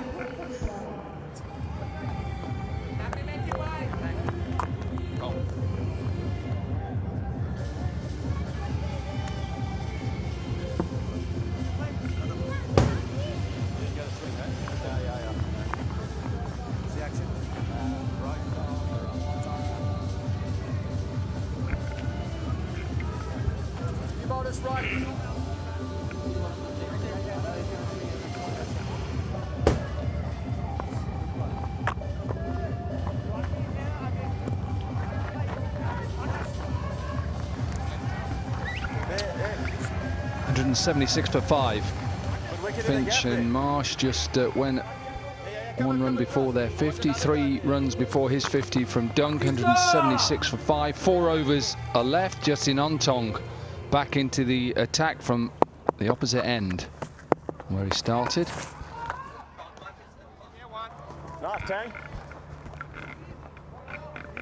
Yeah, if you're a batter, you would see this as an opportunity.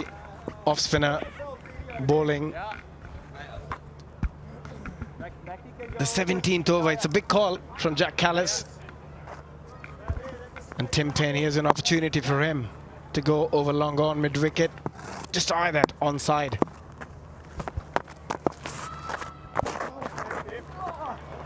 Reverse sweep, and this will run away.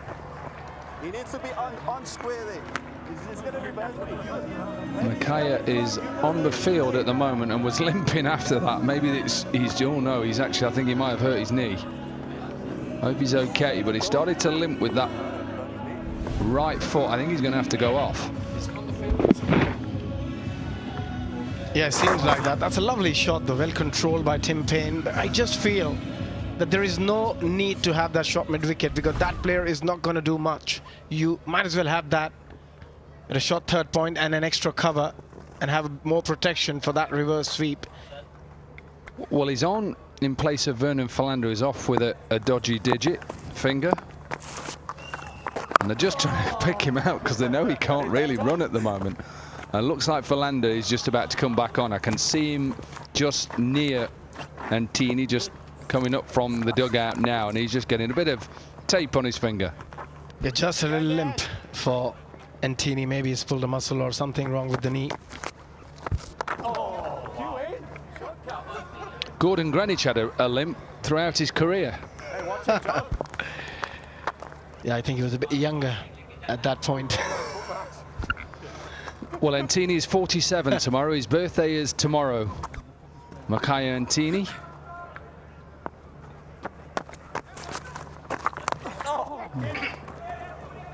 Still a fit man. Speaking to Vernon Philander last night, Makaya Antini, he's still a very fit man. Obviously, he's got that problem with that knee at the moment. He was always a fit athlete. And bowl long periods and spells. And be a single to finish off an OK over from Ontong. Just 8 from it. 17 are done, and Australia 184 for 5.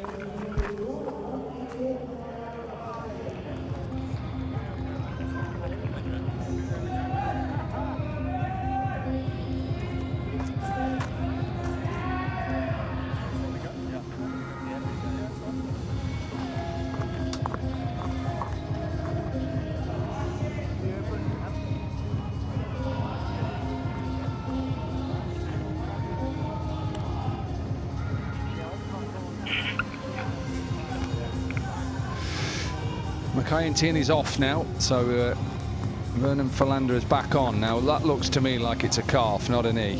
Whether that's cramp or he's tweaked his calf, I'm not sure. Anyway, Ryan McLaren, who's bowled 2 overs into his third, 2 for 11 so far. And South Africa have actually pulled this back quite nicely from the position that they were in. They were looking to get to 250. If they can keep it anywhere near about 200, I think they'd take that from the position they were in, because they were storming in the first power play, 77 without loss, and then kept going. Yeah, I think they've done really well by picking those 3 wickets in the middle. Ferguson, Sean Marsh and Dan Christian. And those 3, the boundary hitters, and since then these 2 have struggled a little bit. 29 run partnership, but they've taken 22 deliveries for it.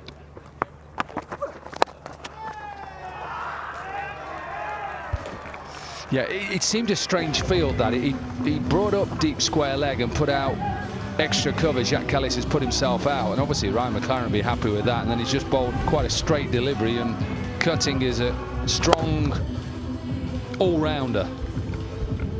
Yeah, with that field, your length needs to be right.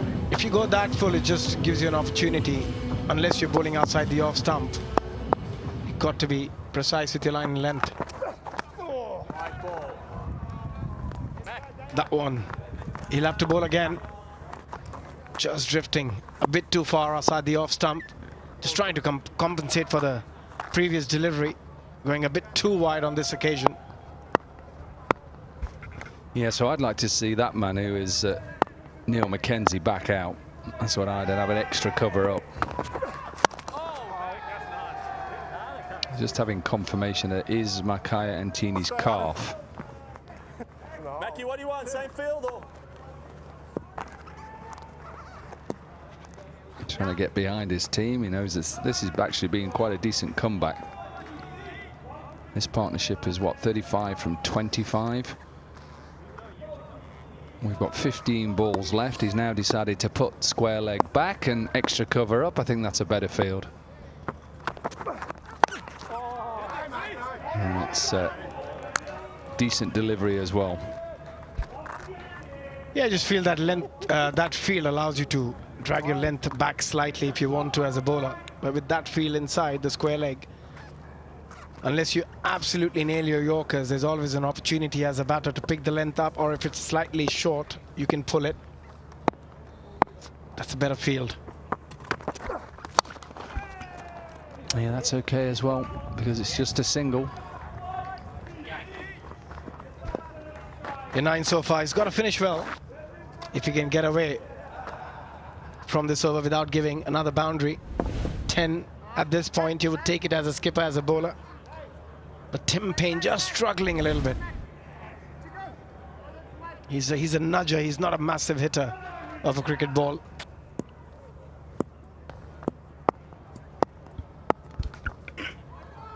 Change of field again then for this last delivery to Ben Cutting. Square leg has come up. The 2 men that were behind point on the offside. 1 has gone back. So 3 fielders out on that offside. What's he do? Gets away with that, I tell you. He does get away with that. And Cutting realised that should have gone out the park.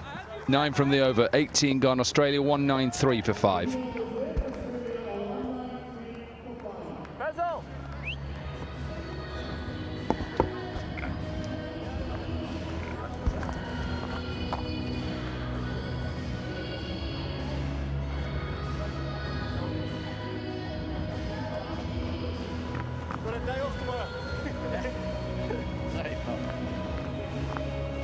You got us right, time over.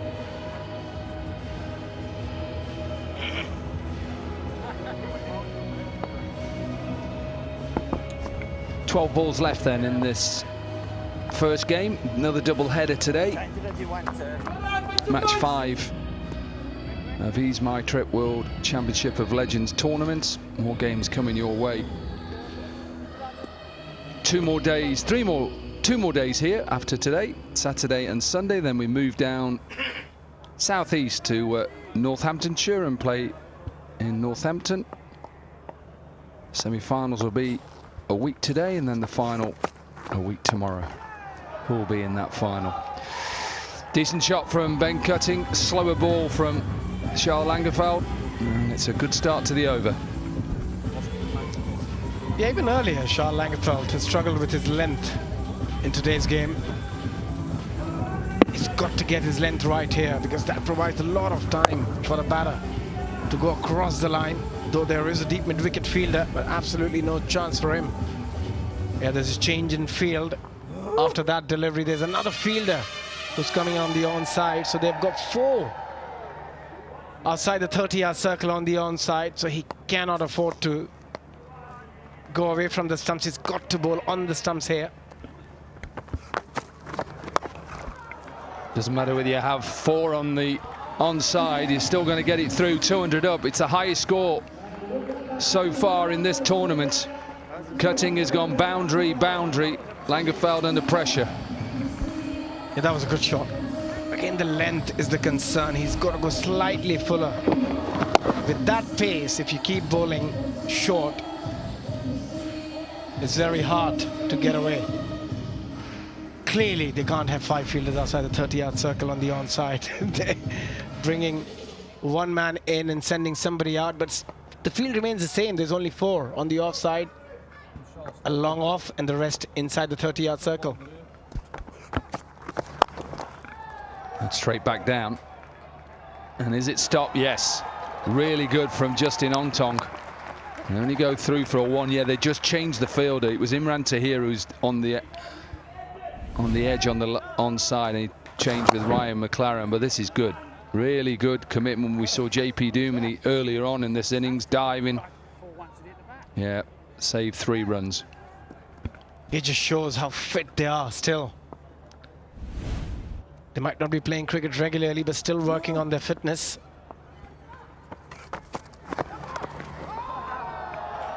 Helped on its way past Imran Tahir, who was brought up to that short fine leg. 13 runs from the first 4 delivery, 50 partnership as well between Payne and Cutting from just 32 deliveries. Yeah, another poor delivery from Langenfeld. Drifting on the pass, the length with the short fine leg. It's an easy picking. It's sort of a free hit really for the batter. All he had to do is to make some connection, and Tim Payne did quite well. Well, Sean Langenfeld is in a chat now with Jacques Kellis and Vernon Philander. He's just taken over as the bowling coach of Zimbabwe, Sean Langenfeld, so he's having a chat with Jacques Kellis. I think he's just decided now that he's going to have to just change his line. At the moment, it looks a little bit too easy for the 2 batters, so he's bringing in one of the fielders that were on the leg side, which was Ashwell Prince. He's come in the circle. He's probably going to come over onto the offside. Vernon Philander has gone out on the offside as a sweep. You see him there on your left-hand side at the middle. It's like an deep extra cover and long off in place. Yeah, for a minute I thought there's 6 fielders outside the 30-yard circle, but there's a 12th man. Yeah, that's what you want a batter to do, just play some different type of shot. And if he gets away with it, you just have to hold your hands up and say, look, that's fine. Yeah, absolutely. And Tim Payne, seeing the third inside the 30-yard circle, went for the reverse lap. Didn't get any connection. Felt Langenfeld. He'll hope that he doesn't consider another boundary in the final delivery of this over. Well, he will do. It'll be a maximum. And he's my trip 6 to finish off another expensive over. 19 from it. We've got an over left, and Australia at 212 for 5.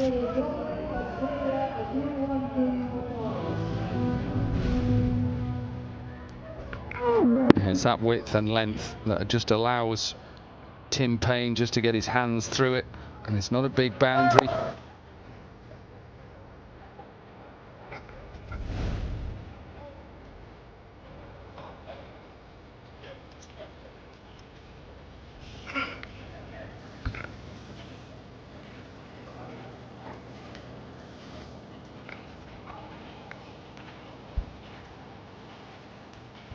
It's a good partnership. 56 of just 34 now. Suddenly, in the last couple of overs, they managed to get the run rate slightly up.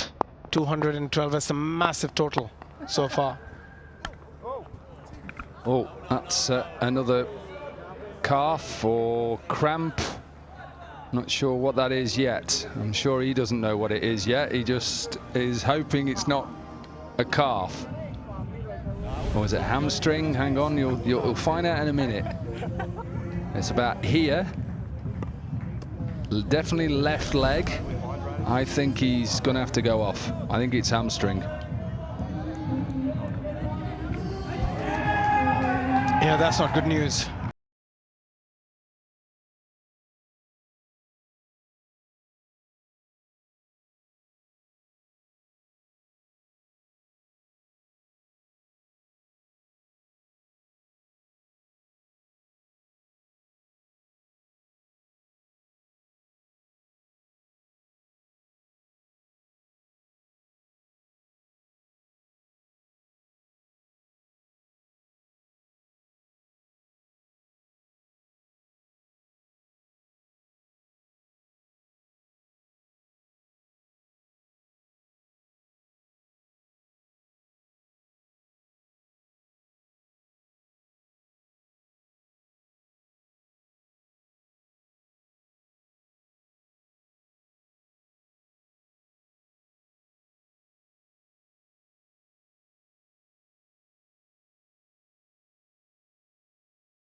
Up in the circle. I'm sure he'll be the impact player. I'm sure he will be. Vernon Philander, who's finishing off the over of Ryan McLaren. Well, actually, that's going to do the whole over. It starts poorly with a 6. He was right in the slot. It's a wonderful shot from Ben Cutting, and what a innings he's playing 31 of 15. And that ball carried all the way, and Warren Philander must be thinking, why did you have to do that, McLaren?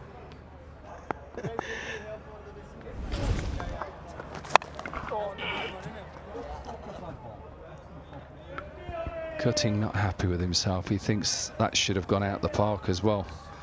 Maybe not happy in there at the moment, but it is still a good pitch. There's runs to have. There's enough batting in the South African champion camp. It's just they have to come out there and deliver. Sliced away. Ashwell Prince. Now, knee went in. Do not like seeing that. I think he's okay. The divot just brings back horrendous memories of Simon Jones in Australia. Just hope he's okay. He's taking a massive chunk out of that ground. Yeah, he looks okay, but that could be so dangerous. The moment he landed on that knee, oh, you don't want to see that. Very fortunate that nothing major happened there to Ashwell Prince. Yeah, well, it looks like he's okay. That's great news. Not so good news for Vernon Philander, who's gone 6-1-4. And they're 223 for 5 at the moment. 3 balls remaining. Dot ball. A little bit of relief. That's it. Massive hack from Tim Payne. He wanted to hit it to the moon. And probably he just pulled a muscle on his shoulder. That's how hard he swung at that delivery. Just got to be careful.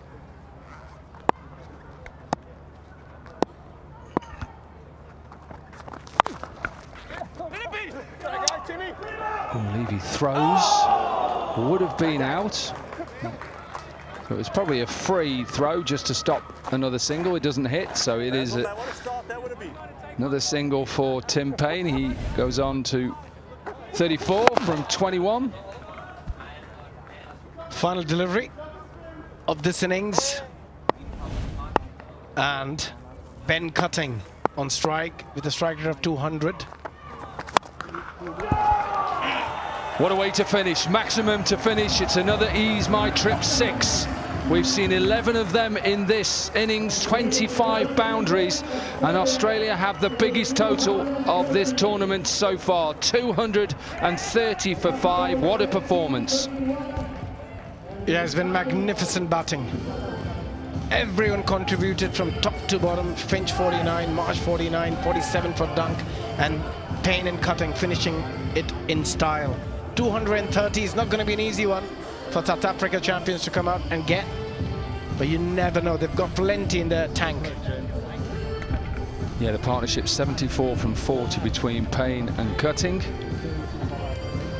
Remember, it was South Africa and Jacques Kallis who won the toss, and they decided to put Australia into bat, and it started well right at the top of the order. Finch, one shorter, would have been another 50 for him. 49 for Marsh as well. Dunk was excellent, 47 from 21, and then that partnership at 74 from 40 saw Australia get to 230 for 5.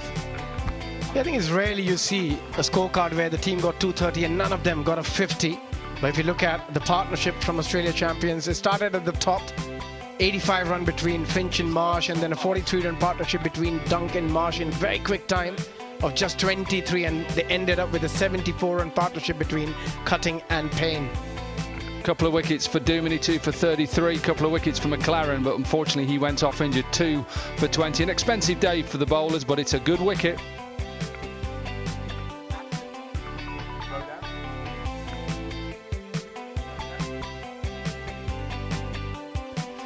It has been a really good start to this day 3. Remember, there's another game coming your way. And Teeny, no part today. Dim Villas will have to play well if they're going to get them to the 231 required. We've seen a few injuries. Dan Christian will play a part with the ball as well. So will Brett Lee. They'll think they've got enough. with 230 for 5. Peter Siddle, good to see him in Australian colours. Right, let's get pitch side. Niall O'Brien has got Sean Marsh with him. Sean Marsh, 230 for 5. That's a hell of a score. Yeah, look, it was good to get out there. The boys played well, and yeah, hopefully can bowl well. How much preparation have you put into this tournament, or is it a case of just best when fresh? I think best when fresh. It wasn't too many hits, but yeah, it was nice to get out there today with Finchy and put on a few. Yourself and Aaron Finch up top, 85 and 69 in your 2 opening stands, combining nicely. Yeah, Finchy's playing beautifully. Like I said, played a lot of cricket with him, so it's nice to get out there with him again today and score some runs. I'm going to take you back down memory lane. 24 years ago, Under-19 World Cup in 2000 at the CCC Club in Colombo. You rescued Australia with 58 off 53 against the mighty Irish. What a career you had after that. Not too bad. A lot of fun, a lot of good memories, and yeah, it's been fun. Your IPL record is outstanding. You're the fastest overseas opener to 1,000 runs, just 21 innings. But what about this kind of environment, playing with all your old mates? Oh, look, it's fantastic. To get the opportunity to play with guys that you've played with for a long time in a competition like this is great. Have a great afternoon. Enjoy the sunshine. Thank you. Yeah, good from him. And what that means is that the South Africa champions, remember, who lost that opening game yesterday against England, they'll need 231 runs off 20 overs at just over 11.5 runs per over. We're going to take a quick break. On the other side will be that run chase.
Match number 5, the Australia champions were asked to bat first.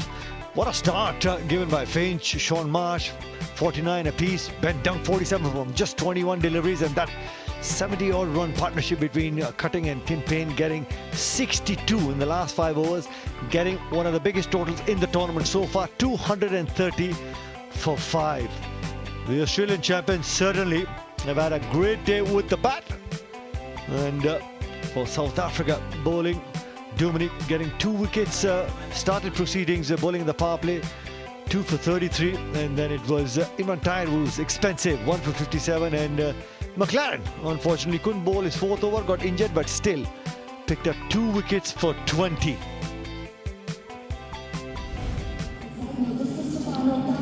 Rakalis Bradley. Rakalis won the toss and opted to bowl first.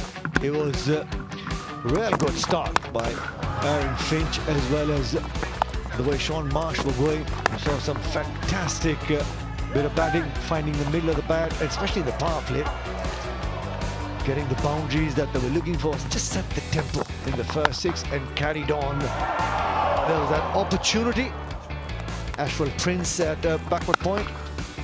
And after that, it was just a free-flowing Aaron Finch as well as Sean Marsh, adding 85 runs for the first wicket, dancing down the track a couple of times. Finch was downtown, one of those ease my trip 6s, and then looks to go big again, finds the outside edge, and good catch there by Mackay Ntini. Imran Tahir was brought into the attack, but the boundaries kept flowing. Because some of those googlies that he was looking to bowl were further pitched up than Imran Tahir would have liked. Duminy bowled a peach of a delivery after getting just before he got dispatched for that 4. That's the wicket that the South Africa champions were looking for. JP Duminy bowled really well. A couple more hits to the fence. All in all, the Australia champions got 25 boundaries and 11 sixes in that inning. And then after that little partnership, then a couple of wickets fell really quickly. Googly working for Imran Tahir on that occasion. Ryan McLaren looking to go big on deep mid-wicket side, just missed it completely. And then in front of the wickets was Dan Christian, and then that big partnership came. Well, it's when Ryan McLaren came in, it looked as if he had changed the complexion of the innings. But these boundaries are quite short, and then of course it was Ben Cutting who came in, and he's very dangerous towards the end of the innings, and if you don't bowl in the right place with Ben Cutting, he'll punish you. And that's why, with the South African bowlers just flagging a bit in this heat and this onslaught, these long, look at these big hits. Ben Cutting is a fantastic hitter of the cricket ball, and these blows were pretty nasty blows, mentally and physically. So 230 on the board for the Australian champions. South Africa, remember, they are miles behind in terms of net run rate as well.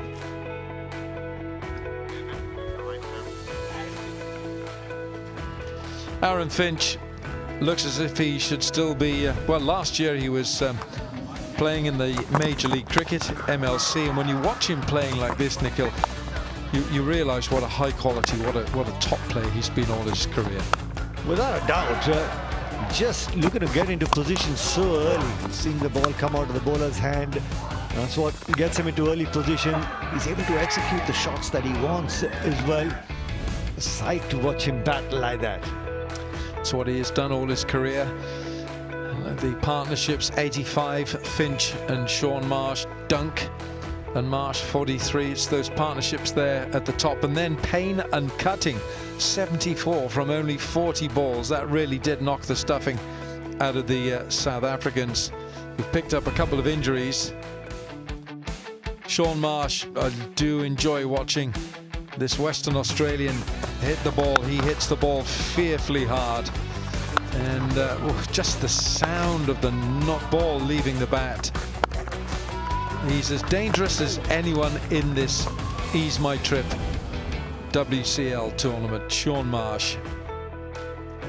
And the problem is, the ball is hit so hard, the hands are not used to fielding the ball these days. Those days are long behind you. Duminy did well, 2 for 33 and 4. A wicket for Tahir, but it cost him 57 runs. And then McLaren was bowling superbly, 2 for 20 and 3, before it looked like he might have done a hamstring. And it's going to be a daunting chase, this, for South Africa. They need 231 to open their account in this Ease My Trip World Championship of Legends.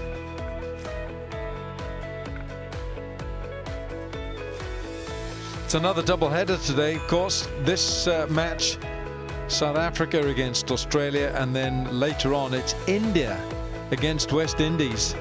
India got a whole top billing of cricketers with Yuvraj Singh, the skipper.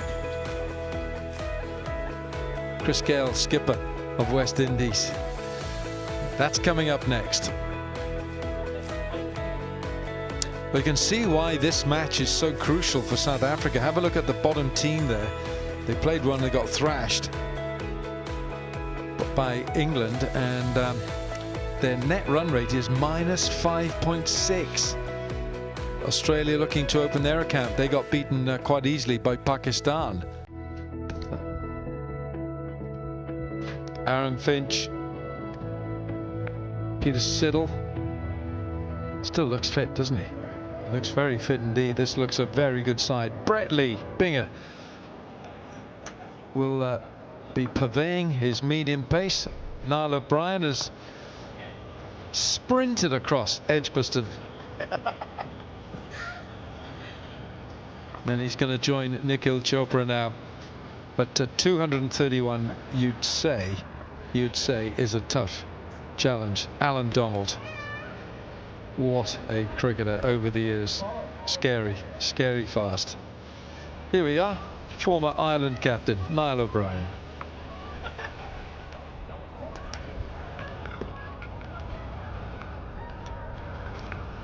Always get the warmest of introductions from Mr. Wilkins. I didn't sprint across Edgbaston, but I am out of breath. What a score. What a batting performance from Australia. Now the bowlers have plenty of runs to work with, and Brett Lee with that new rock is always a threat. Still fit, strong, healthy. Got a couple. Cameron Akmal in the first game, chipping to cover. Sharjeel out to his favourite leg side. Safely pounched by Ben Cutting. Always a threat. The man who lives in a place called Clontarf now, and just on the way to Manly. It's a lovely little neighbourhood, Clontarf. Former teammate of mine in Australia, Brett Lee, Mossman Cricket Club, and then Peter Siddle. He was playing first class at Durham last week. And he'll probably be playing next week for Durham. Just nipped in for a bit of white ball, Nikhil Chopra.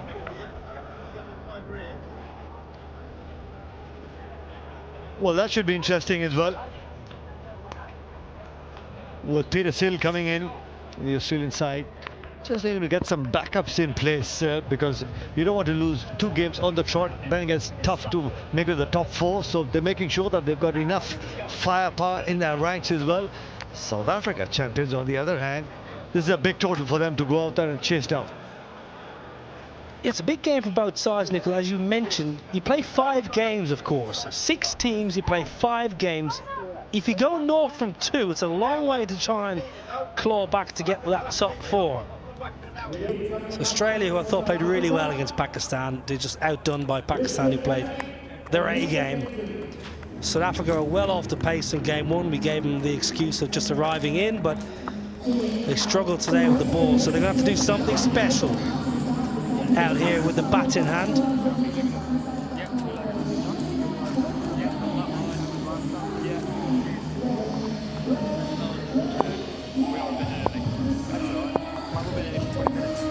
Bradley with 109 wickets in his T20 career, bowled really well against Pakistan. Set a nice little trap for Cameron Akmal.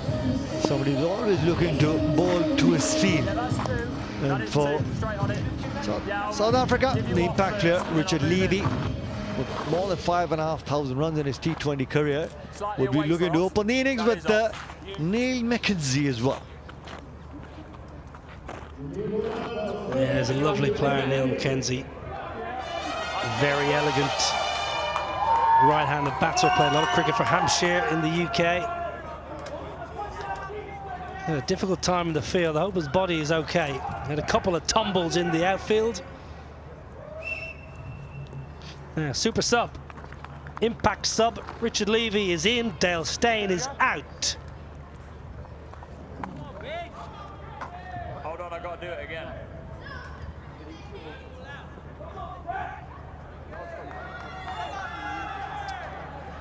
Dale Steyn is out and Richard Levy is in. So a batter in for a bowler. Now you're busy. The umpires are busy. Xavier Doherty is in, and Sean Marsh, who played beautifully, is just going to have a cup of tea and a biscuit. I like the impact sub in this tournament. I'm not sure I'm a fan of it in other tournaments, but definitely in this tournament, I think it's very useful. Let's play. Well, for one, of course, any other batsman get some runs under their belt, they get some time off as well, and all the more reason you get to see another legend come out and at least come and bowl a bat straight away. Binga! First up, gets a big wicket. Well, can South Africa reverse their impact decision? Richard Levy, the impact sub. You've only wasted one ball, I suppose. Brett Lee, we said, with a new ball in his hand, he's always a threat. A little bit of a waist shape. Richard Levy, his eyes light up. He thinks, I'm going to climb into it. No backlift from Levy. Did he try and go on the first game? And Brett Lee, cocker hoop, signature celebration. Impact in, impact out. Shower time for Levy, not for one.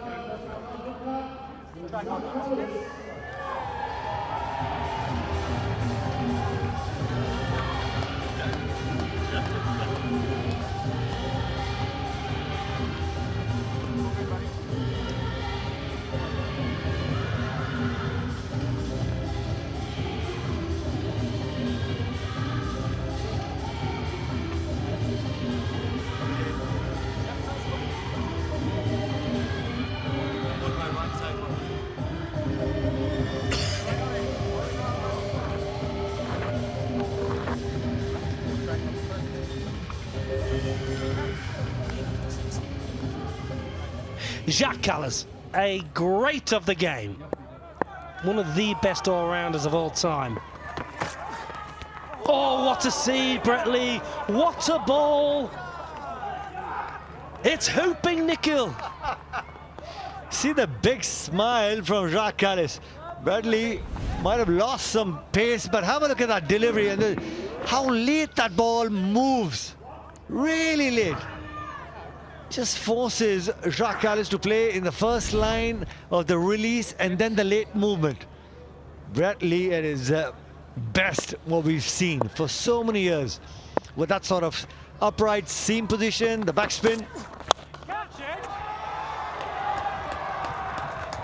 And we'll get that boundary. Jacques Callis just using his feet, looking to negate any sort of outswing, and that boundary will help Jacques Callis for sure.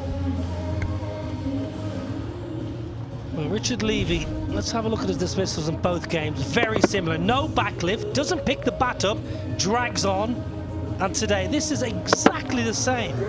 So Richard Levy, he may feel unlucky. I don't think it's necessarily a thing of luck. Lovely bowling, lovely bowling, Brett Lee. It's more a thing, a case of technique, Nikhil. If you're not picking your bat up, Richard Levy has a crouch stance. Look at the backlift. There's very little backlift. It starts around his shin, maybe goes up to around the waist high, and he's just jabbing at the ball.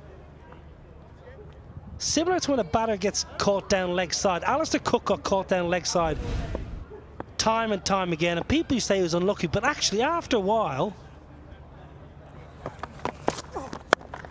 after a while, Alistair Cook even accepted the third or fourth time that he got caught down leg side, he had to change something in how he was approaching the ball that was just gliding down the leg side. So, disappointment for Levy, jubilation for Brett Lee, and you got 230 on the board and you get an early pole.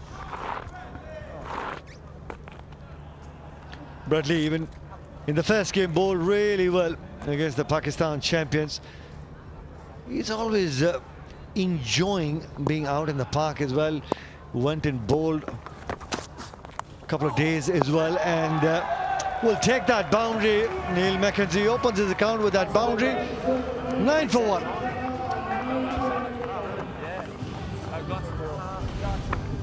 Very nice from Neil Mackenzie.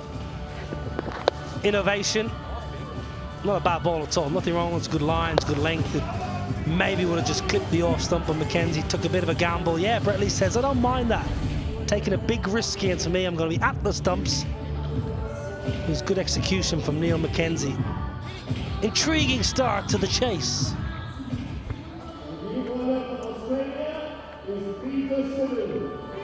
Peter Siddle, Banana Man.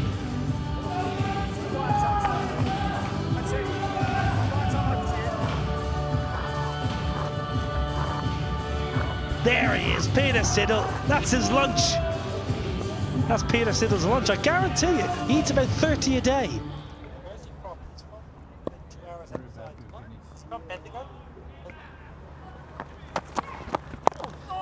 Yeah, a little bit of nip back. A number, I'm talking, it's probably 10 years ago at this stage. Peter Siddle went through a bit of a rebirth of his whole approach to cricket. Fitness and his training and yoga. And his diet completely changed. He went on this pretty much a detox of just eating bananas all day, every day to get himself in a position to get himself back into the Australian side, to try and force his way into the Australian side. He hasn't looked back.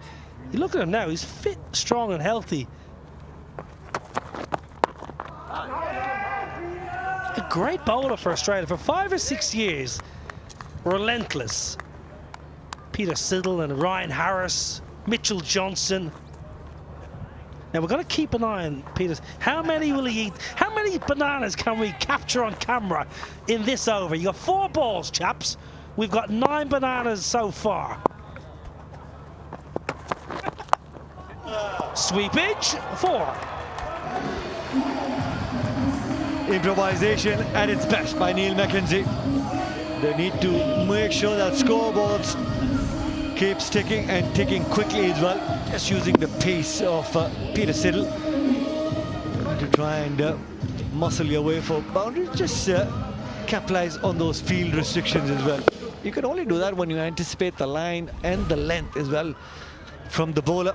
Neil Mackenzie, always lovely hands whenever we saw him playing, especially on surfaces where there was bounce and pace as well. Fine leg goes back.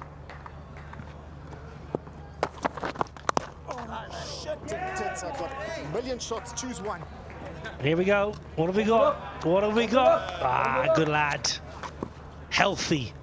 Show your finger. You're out. You're out. Other finger. Big and strong. Here we go. Oh, I love this. That's 10. Yeah, man.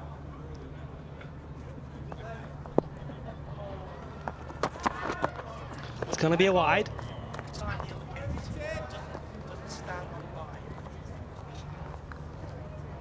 Very superstitious batter at Neil Mackenzie. Through his playing career, he used to mark a guard a specific way. Just keep an eye on him. He always used to stand, make sure he never stood on a line.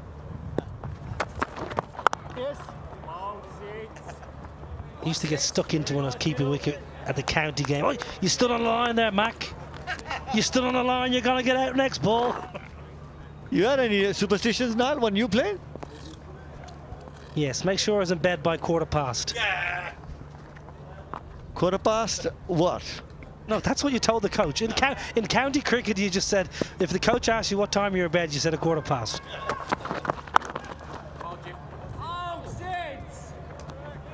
Decent over from Peter Siddle. 2 done, 17 for 1.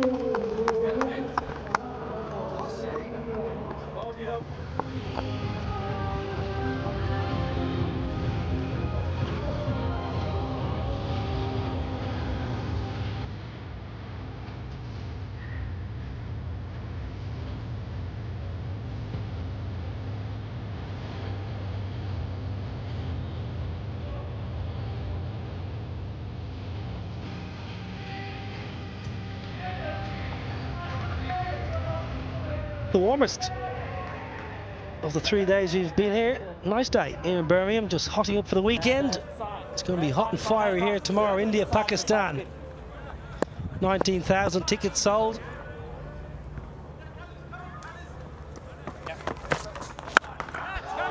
Now catch it is the call, not out of the screws from Jacques Callas, and that's a really good catch. Xavier Doherty. Callas knew, chasing 231, you've no time to settle, and he perishes the binger. Bradley's good form continues. Saw him coming down, just that altering the length, keeping the ball away from the hitting zone of Jacques Callas. Jacques Callas got the bottom edge off the bat and was looking to go big. It has to depart. No real timing on that occasion. Really well bowled by Bradley. Jacques Callas goes for 6, 17 for 2.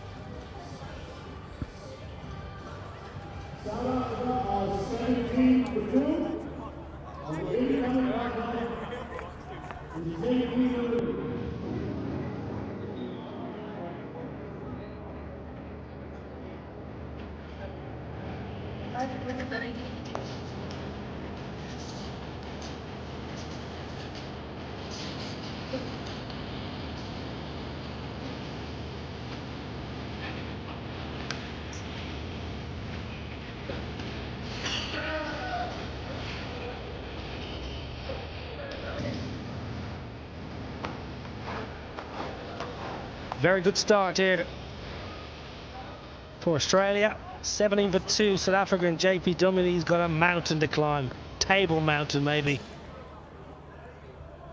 Excellent all-rounder, JP Dumeny. Useful off-spinner. Successful middle-order bat for South African franchises around the world. Oh, my word, the swing here for Brett Lee. He's got it on a string here, Binger. Fortunate JP Dumeny, but have a look at that length from Bradley.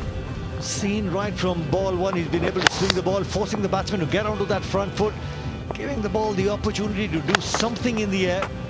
Great bit of bowling. For any youngster to see, if you got that ball moving, make sure you get the ball up to the batsman. Yeah, that's the key. If you're a swing bowler, give it a chance early.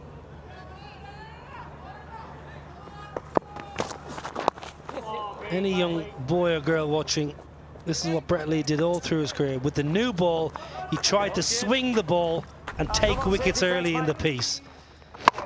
This is the end of Jacques Callas.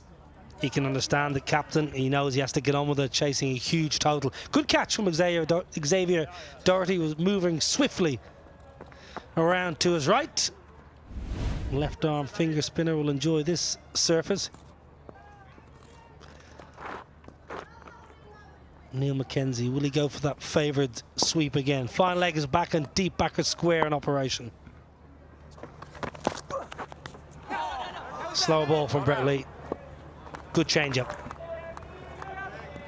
Yeah, looking to change things up. You saw Neil McKenzie was playing that sweep shot previous time when he got that boundary and change of pace. And as the ball will get slightly older, we'll see plenty of more of change of pace coming up. You need to get boundaries and get them really quickly. Tim Payne had a really good day at the office, batted really well.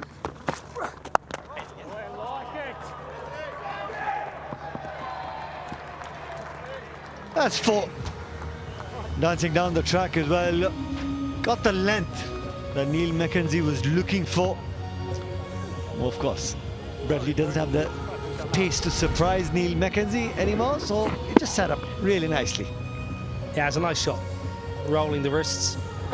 I think Brett Lee saw McKenzie coming at him, you're right, and then just tried to bang it in, but McKenzie was good enough.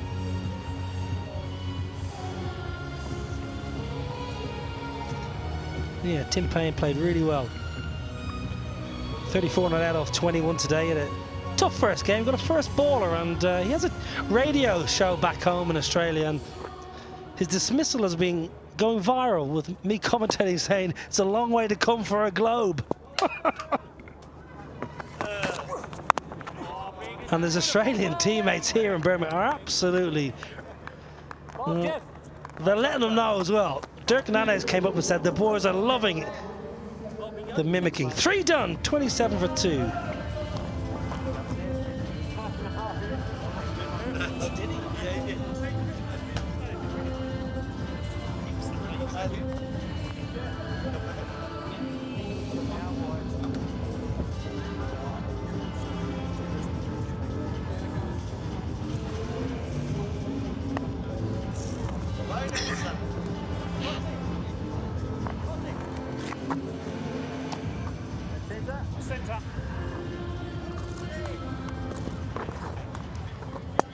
Lovely, warm, sunny afternoon in Birmingham. Siddle to continue. Up and over the offside, lovely. Really good shot that from Neil McKenzie, showing all his cricketing nous there. Went leg side for his first 3 boundaries on that side, inside out over extra. That's a good shot. And really looking to go over mid-off, and just probably read the line that Peter Silva was looking to bowl. Even in that first over, Peter Silva was trying to get everything back into Neil McKenzie, looking to cramp him. Great use of the piece. And then what you were talking about, long way to go out for a globe. And as soon as he took that single as well today, after that, that's the first ball duck he got. And when he got that run today, he was raising his bat. He raised his bat after getting a single. Good lad, Payne, top class. That's what this tournament was about, having fun. You'll have good days and bad days as a player, ups and downs, and generally as a professional cricketer, any cricketer for that matter, you have a lot more down days than good days. So it's about how you adjust and not get too highs with the good days and not get too low when maybe you've had a difficult day. At the end of the day, team game.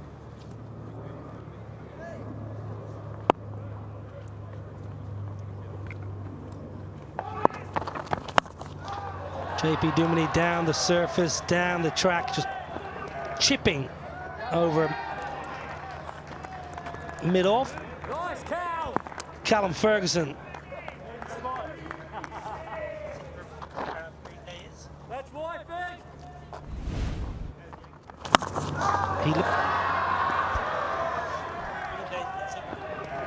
Just looking to use those field restrictions was JP Duminy as well. Beauty. It might be a 6, that. It might be an ease my trip flat 6 from JP Duminy. Might just check it, getting a bit of help from his partner at square. Like, I reckon this is carried all the way, Nickel. Straight out of the middle of the bat, JP Duminy read the length really, really early on that occasion. Let's have a look at on that once again. Yeah, just bouncing in front of the boundary rope. That's why I was never going to be an umpire.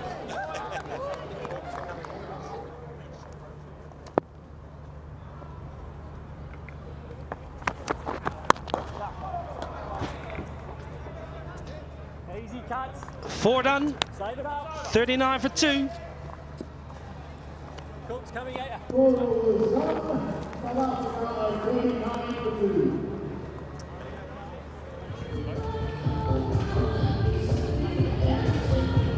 Callum Ferguson, aka Billy Joe Armstrong from Green Day. Spitting image of the lead singer from the very popular, I'm going to call them a punk band, Green Day. Excellent band.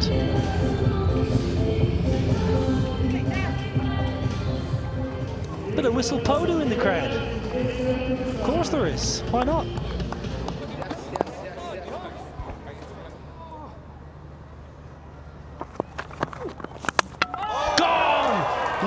Coulter-Nile into the attack.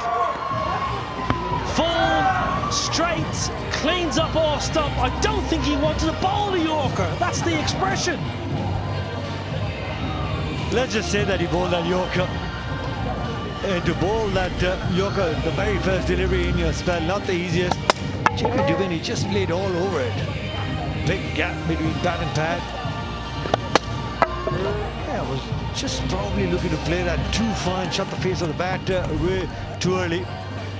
JP Dubini gets 12 and has to walk back to the dugout. 39 for 3, South Africa champions.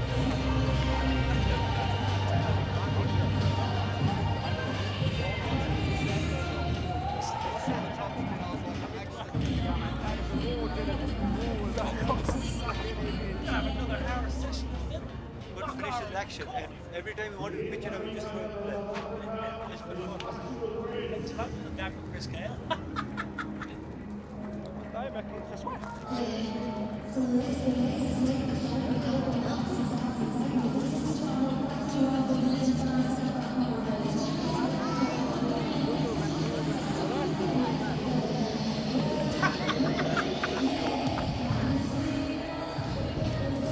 $39 for 3 is the 5th over. Harry Singh, the owner of the South Africa champions, doesn't look happy, especially when the side didn't do too well with the ball.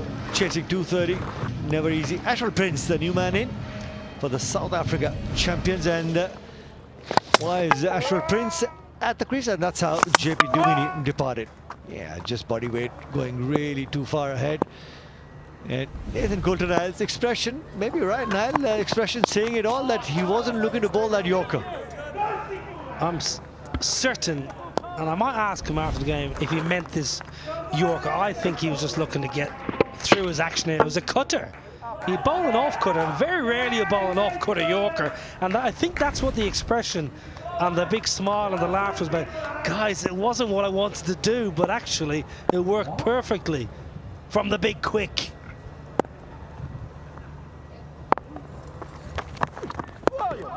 He's had a lot of injuries, Nathan Coulter-Nile. He has so much ability. I think all the cricket he's played in Australia, and he's picked up regularly in IPL cricket, Nikhil, and to be fair, never quite did justice to his ability. I'm not sure if I'm being unfair there, but was picked up a number of times at decent value at auctions to perform certain roles, but injuries curtailed that a little bit. But he's always had so much ability to clear the ropes with the bat and then bowl what we call a heavy ball.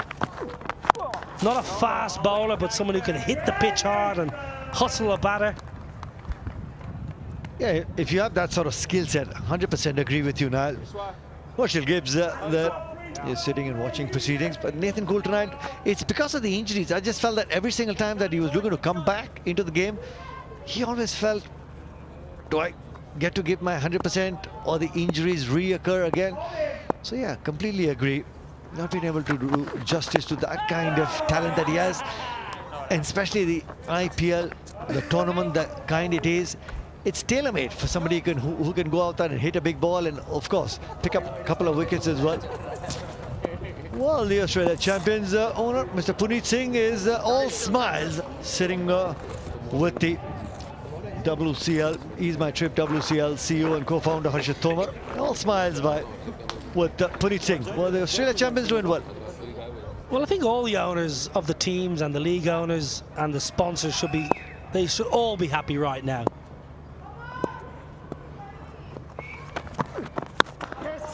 Lovely shot. Oh, Neil McKenzie, you made a career for that over 20 years. Easy as you like. 5 done, 44 for 3. Beautiful. Neil McKenzie, effortless footwork, gorgeous timing, a bit of panache. Nathan Coulter-Nile, a bit floaty and all. It was a lovely shot from the ex-Hampshire man.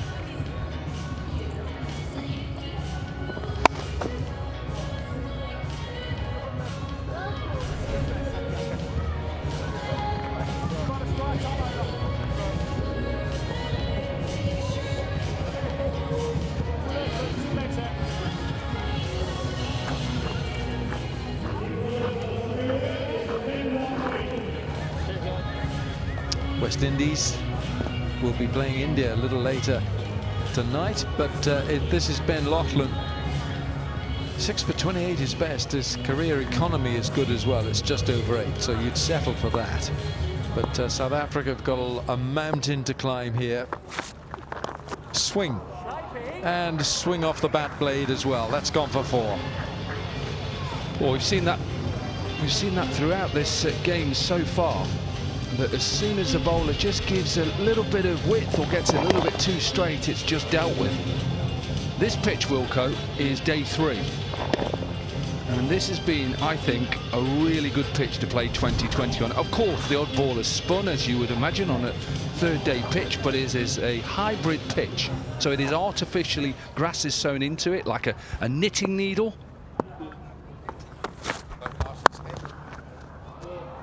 That'll go for 4. He has threaded that through extra cover, and he's timed it impeccably. Brings up the 50. Always had that style and grace, didn't he? Nice timing. And a little bit like not as bad as Graham Smith, who had his bottom hand was a long way round. He had that sort of grip, bottom-handed South African cutter and puller. Oh, it's a good catch. What a good catch.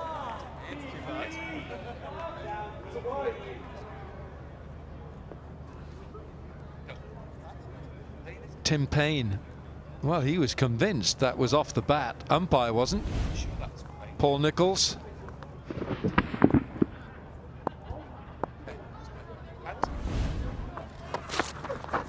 Oh, he's gone past the outside edge this time. Has he got any pads on there, Wilco, the keeper? Are they under his strides? I think they are. No, he hasn't got any on.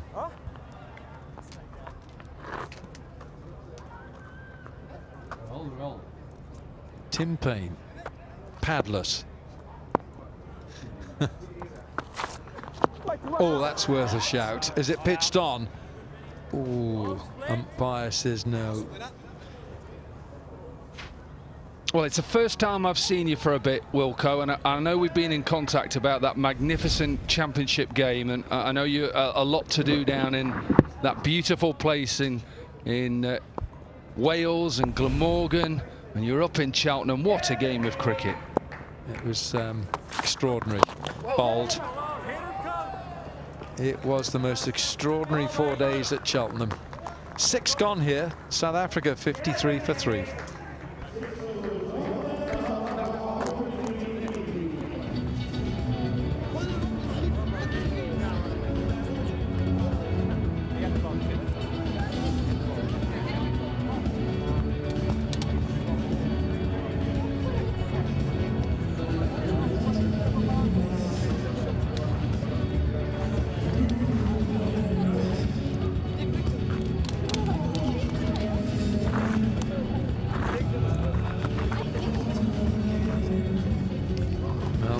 The Indian champions in tonight. A little bit later, they're playing West Indies. Okay, guys, thank you. Ash, 2 seconds.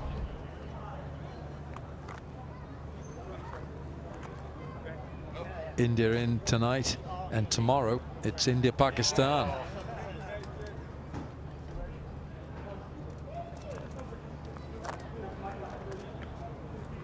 What about that? Don't forget England versus Australia. So we've got that rivalry, and then the Indian-Pakistan rivalry. What a day! Come down to Edgbaston. It's the end of the power play. Yeah, power play 53 for 3. 77 for no wicket. The Aussies were after a blistering start. Oh, look at those! Only one left. Magnificent piece of bowling by Nathan Coulter-Nile. Exactly the same way as he got JP Dooney out as well. Smashed the stumps over. There's no doubt about this. Full, straight, a little bit of an inside edge, but you don't say that on the scorecard. Just says bold. Thank you very much. Prince will have to go.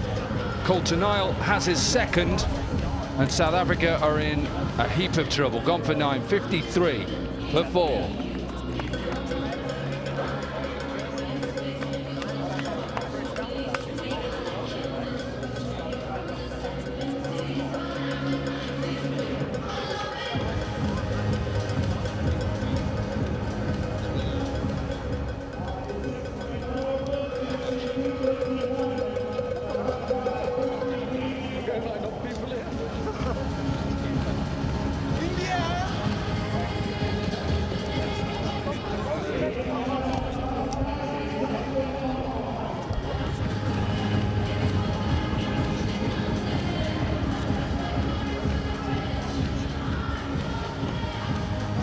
South African fans are not looking too happy with proceedings here. They are watching their team getting dismantled.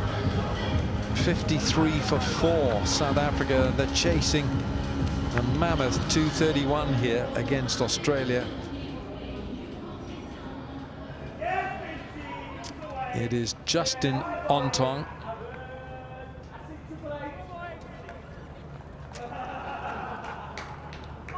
Justin Ontong, 59 not at his best. Strike rate is on the low side, but they just need a partnership here. Neil McKenzie, 23 not out from 12. Nathan Coulter-Nile, 2 for 4.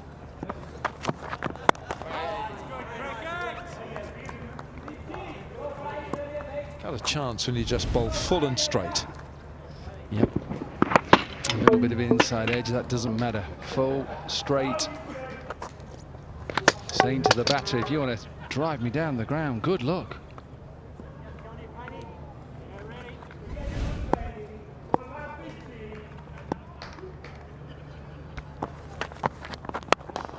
A change of pace from Coulter-Nile.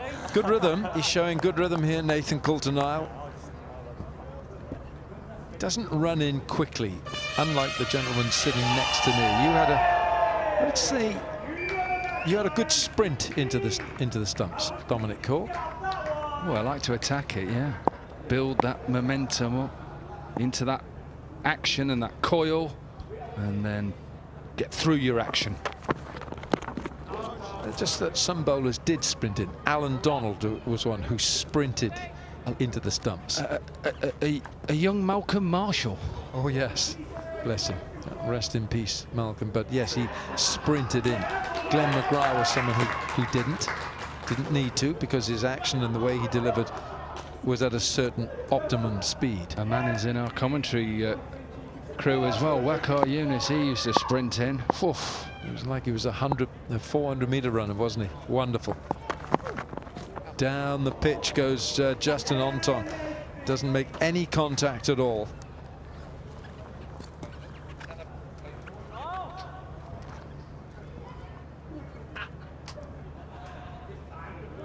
Big rugby day tomorrow. The South Africans, I think they're playing Ireland. Australia, Wales in Sydney. England, New Zealand down there in the land of the long white cloud. Bowled. And it's wicket maiden for Nathan Coulter-Nile. 53 for 4.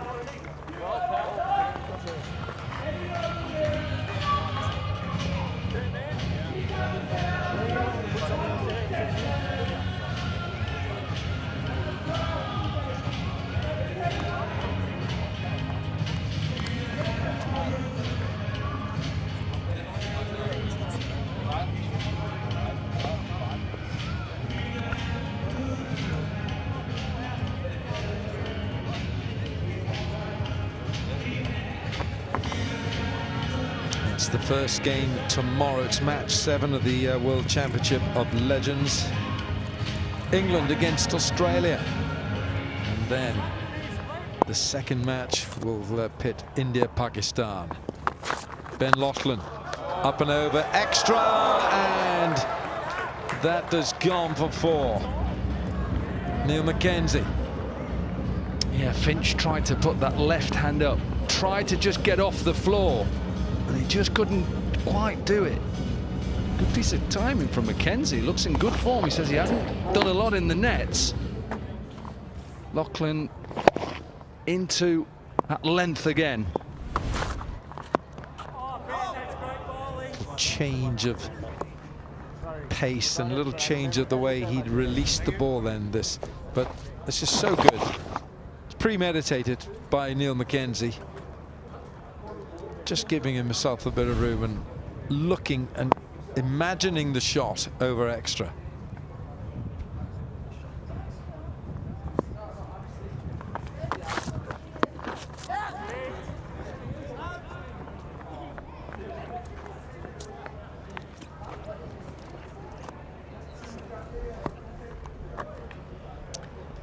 South Africa way behind.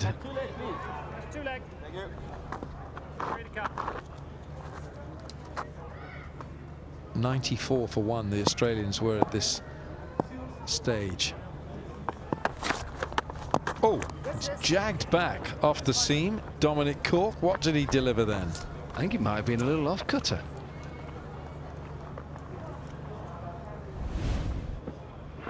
Yeah, fingers down the side. So just coming down the right-hand side of the ball. Jags back at Ontong.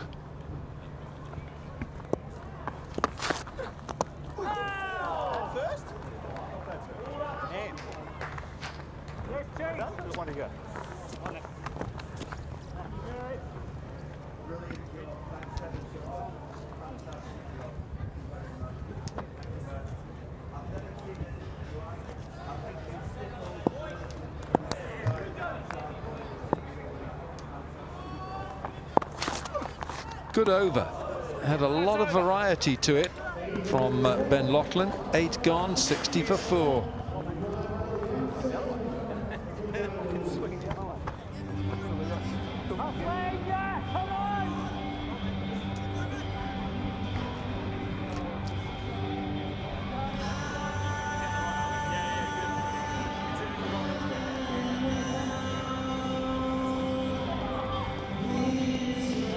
Pakistan, match 8, that's 4:30 local time.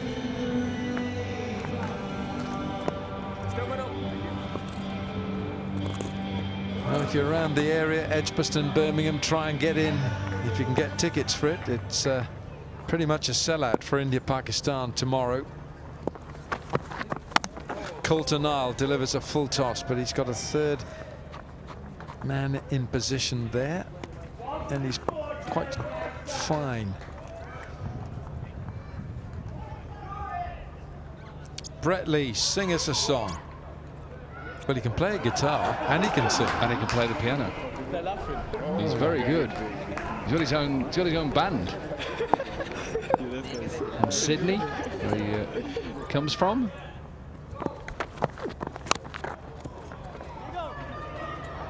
This is getting tougher for South Africa. They simply can't hang around. The required rate is heading towards 14.5. It's 14.49 per over.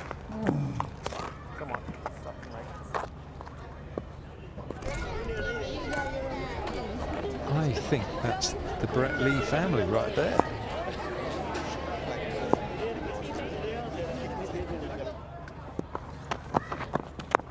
Bowled. Nathan Coulter-Nile. If you go too early as a batter, you'll give the game away. And Nathan Coulter-Nile saw him, watches the feet and just changes how he delivers the ball. What Australia have done really well, of course, getting 230 gives you a little bit of an advantage going into the game. They've cut off all the boundary options that we've seen. No ease my trip sixes at the moment. 25 fours, 11 ease my trip sixes in that Australia innings. That's a nick. That's gone. Ontong with a swing and a very fine feather through to the keeper. Well, they've got to go for it. Simple.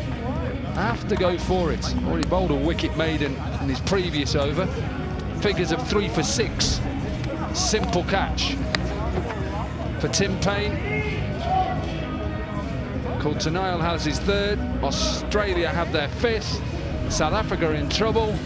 Ontong gone for 2. 63 for 5.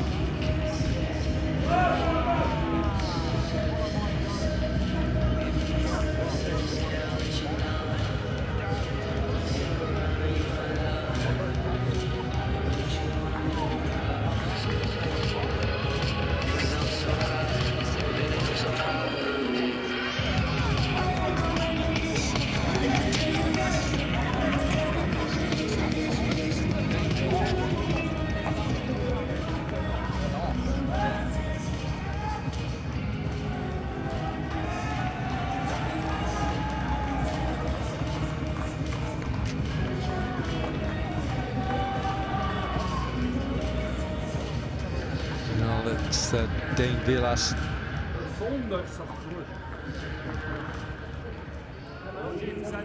Dean Villas, who's played a lot of cricket for the county of Lancashire, in the town of Manchester, the city of Manchester. Good, healthy strike rate, a fraction below 129. Brett Lee is a happy captain. And meanwhile, Nathan Coulter-Nile has picked up 3 for 6. Yeah, throw in a wicket maiden as well. Look at those 14 dot deliveries for Coulter-Nile. Brett Lee was excellent, and you wouldn't expect anything other than that from him. He's been training in the nets. Brett Lee says it's the fittest he's been for a long time. Love to see his action, pure action, and a pure run up, beautiful. 9 overs gone here. The South Africans 64 for 5.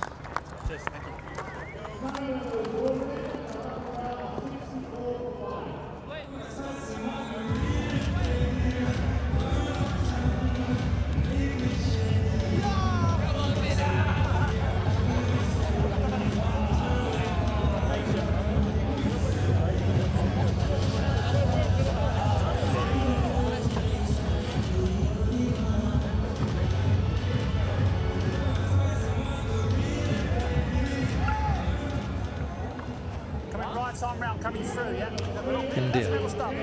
Well, this is the India-England match. England 165 for 4. Ian Bell 59 not out. Harbhajan picking up 2 for 16. Samit Patel 51 not out. 51 rather. India with Robin Uthappa half century. Chris Schofield, the leg spinner, picking up 4 for 33. Ravi Popara 2 for 32, and Gurkirat Singh 33 for India. A good win for India, winning by 3 wickets with an over to spare. Ben Dunk is bowling, and I have to say I think this is a first for me to see Ben Dunk. Absolutely. He's got 3 wickets in his T20 career, so he's bowled before. Oh, nearly. Did he? Great work, Six. Peter Siddle, he reckons he's stopped this. Well, he's still playing, isn't he? Plays first-class cricket. He's been playing at Durham. Six, brilliant! You can just hear, I think it's Tim Payne through the stump mic shouting, brilliant. Absolutely brilliant. I think he just took his time. Could have made it a lot easier.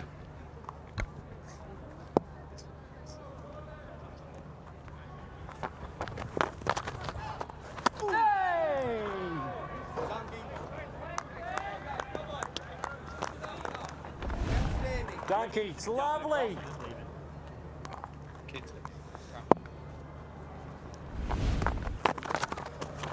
Oh, yep. It's very slow and very wide from Ben Dunk. A few of the Australians, you can just see there, Aaron Finch, he's waving to his family. I think a few of the Australians have their families with them. I know Brett Lee has, we've shown that a little bit earlier. So is Finchy. I saw him in reception this morning. Yeah. Daughter and wife. Bold, Ben, bold! Hit him, Splitter! Oh, he was going to rip that. Watch him in! And South Africa falling further behind here. The asking rate now is in excess of 16. Neil McKenzie is the key man here. Can't put it away. 10 gone. South Africa 67 for 5, and the umpire says we'll have a timeout. 2.5 minutes.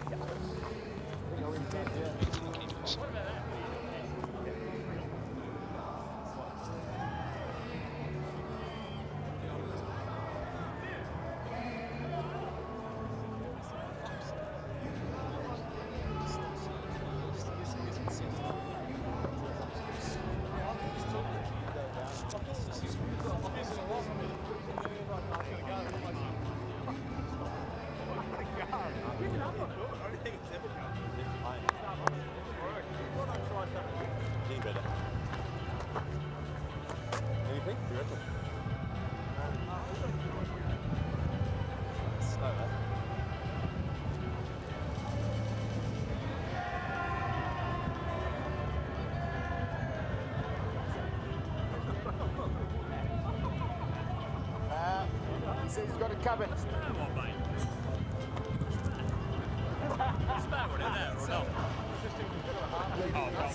Stuff easier.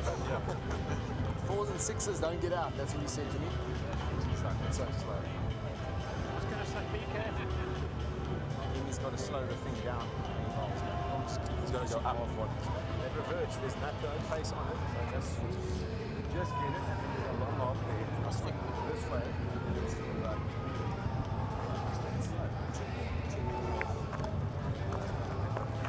It'll be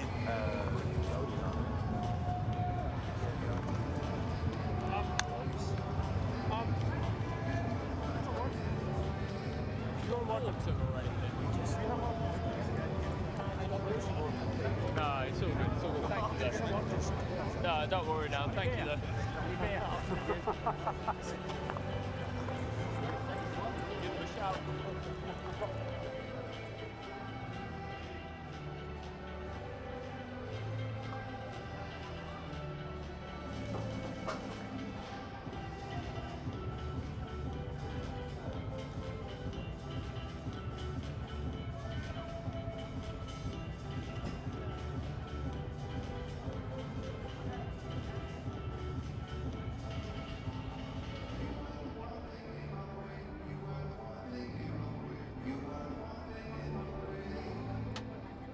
yeah, good luck.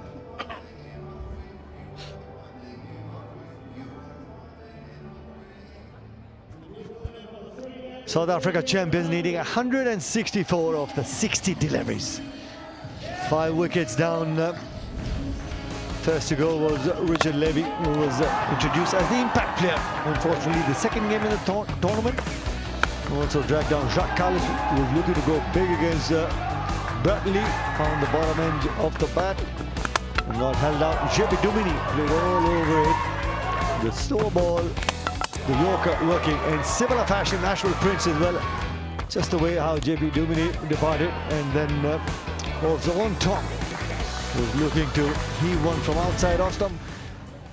That's the outside edge. Never got the momentum, the South Africa champions, that they were looking for. That was a big total to chase down 231. And we've seen some quality bowling from the Australia champions. Of course, the bowlers get a bigger heart, Niall, when you have 230 runs behind you. Yeah, it does help. It's not a good ground for South Africa against Australia, Edgbaston. Historically, I think in 1999 World Cup. Come on. A bit of Lance Klusener mix-up. A bit of a nice sweep.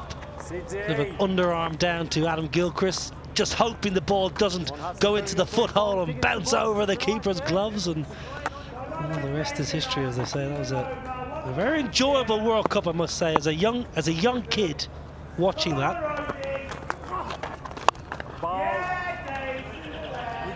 As a young kid watching that World Cup, played in England and also Ireland hosted the match.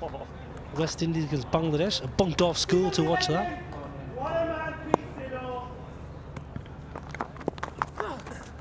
Oh, that's a nice shot.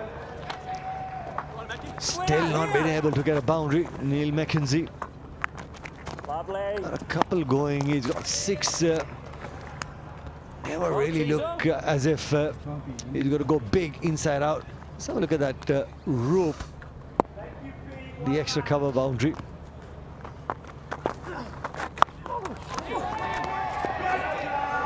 Top edge and nicely taken. Was one of those hit me deliveries, and Tim Payne says, I'll do the rest. We're going to go over deep mid-wicket, just finding the top edge. Neil McKenzie, just a lazy shot. Well, it was a short ball. It was outside off stump. Yes, it was there to hit. Neil McKenzie can't believe it. He looks at the surface as if to say maybe it held in, and Tim Payne does what every good keeper should do. Call the fielders out of the way. I've got the gloves. I take the catch. Neil McKenzie got to go for 33. 72 for 6.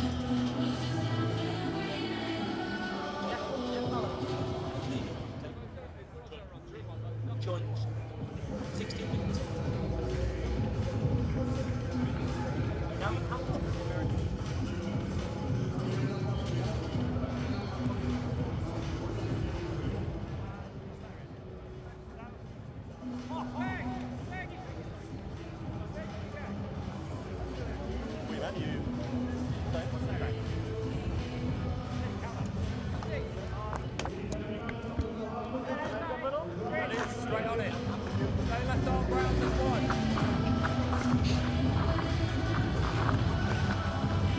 Some support for the South Africa champions, Ryan McLaren, the new man in. 1,751 runs to his name. Didn't bowl his full quota of overs. He's looking to run up and bowl that fourth over. Had to stop. He had one of those hamstring issues. That's the end of the 11th. 73 for 6.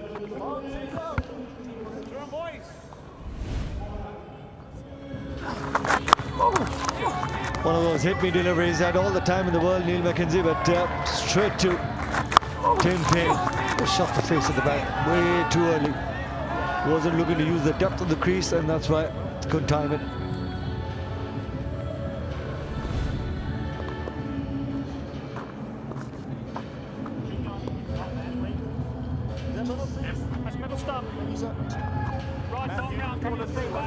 Double-header day today. Lots of support. India people waiting for the India champions to get out on the park as well.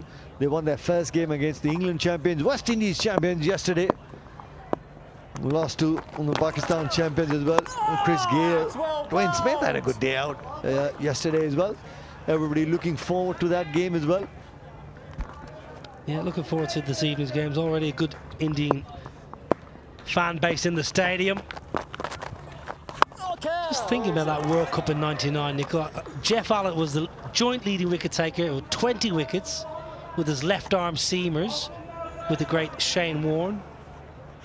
Gavin Hamilton from Scotland had a tremendous World Cup and got himself picked for England. Neil Johnson had an excellent tournament, a left-handed batter and genuine all-rounder. Now he's, well, he was head of cricket at Oundle School. Was at Oakham for a little bit. His son is a very fine player, Neil Johnson's son. It's a bit of an anticlimactic final. Pakistan 132 all out. Australia romped home. Australia getting the job done at a tournament. Oh, it's lovely.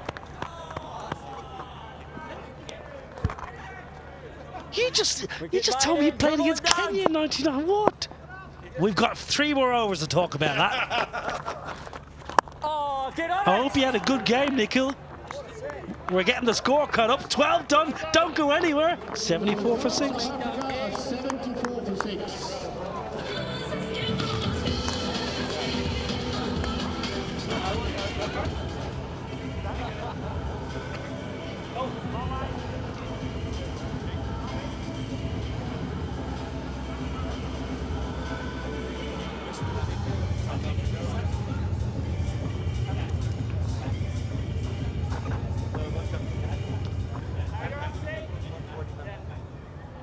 Which one? SA champions. Well, I'd say stumbling, but that would be a generous phrase. Crawling. Right then, mate. There's not much happening in the moment. Talk us through this game. '99 World Cup. Something very interesting, and I learned from that World Cup as well. Bobby Simpson was an Indian consultant for the World Cup as well. Anshuman Gaikwad was the coach, and with Venkatesh Prasad, Ajit Agarkar, Jawahar Srinath, and it was swinging around. It was the White Duke's ball as we talk about Xavier Doherty beating Vilas in flight. He was looking to go really, really big downtown. Just the slowness of that delivery as well. I'll come back to that story as well, but that's another wicket for the South Africa champions going down. It's a lovely bit of bowling from Xavier Doherty. Lovely little angle in from wide of the crease. Dane Vilas trying to go big early. Seen it all before, the left arm spinner. Tim Payne does the rest. Vilas gone for 4, 75 for 7.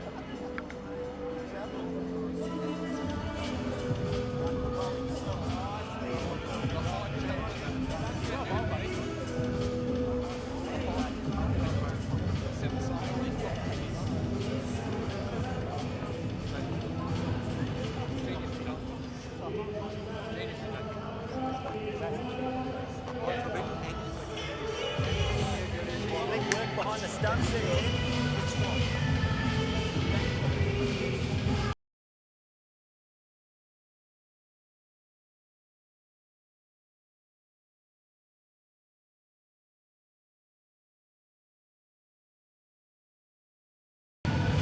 Bernard Philander, new man in. 56, not out with his best, Bernard Philander.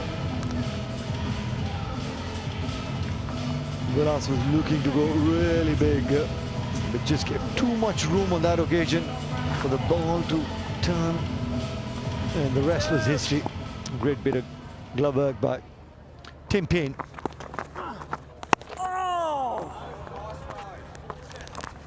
He uses the width of the crease really well. Too much room on that occasion. Villas was looking to go over mid-off and just got beaten by flight and the turn as well. Come on, keep going about this story. So with all the three fast bowlers bowling, and I used to give throwdowns to the batsmen, bowl a few, and Bobby Simpson used to take me out on the side and get me to keep bowling single wickets. So I used to ask him, all the quicks bowling used to be the White Duke spot that swung a lot in that World Cup as well. So he said, any bowler gets injured during warm-ups, I want you to be mentally ready. And that's exactly what happened. When Tendulkar came back from, unfortunately, his father passing away, he got that 140 as well.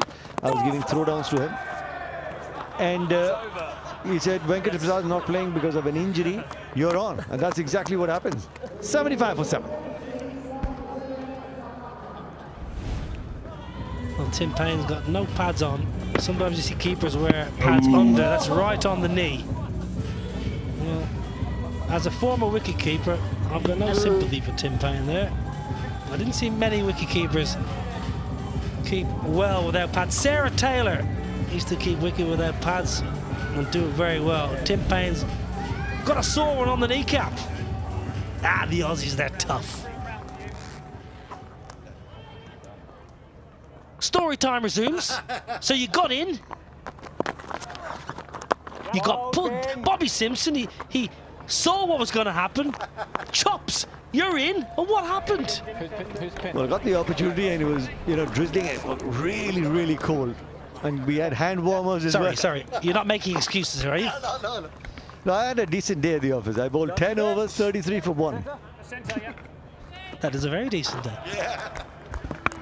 Had a catch as well, but just to play the World Cup for your country, it was a dream come true.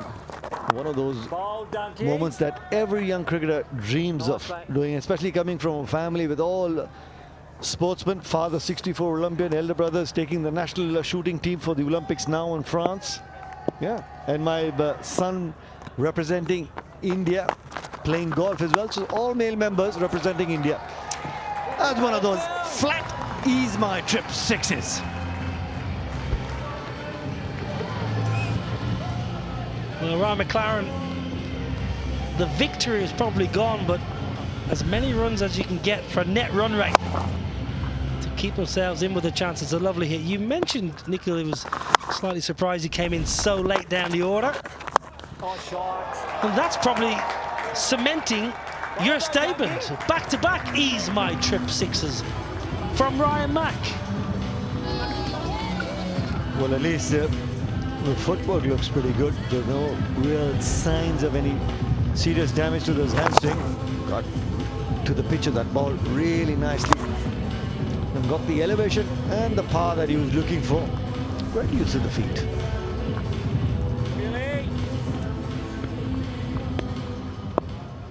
Brett Lee probably just using Ben Dunk a couple of overs as well going into the tournament. If there's any sort of spin, one of the bowlers gets injured, at least you've got one other bowler who's ready. Well, he's a wicketkeeper, Ben Dunk, by trade, so he's very much part-time off spinner.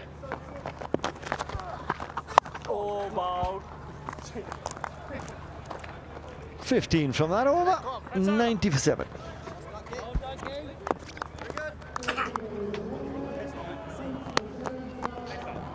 That one? Yeah, that one's bad either. That's not a bad length.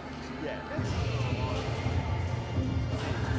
Yeah, that's it. That's something I'll do.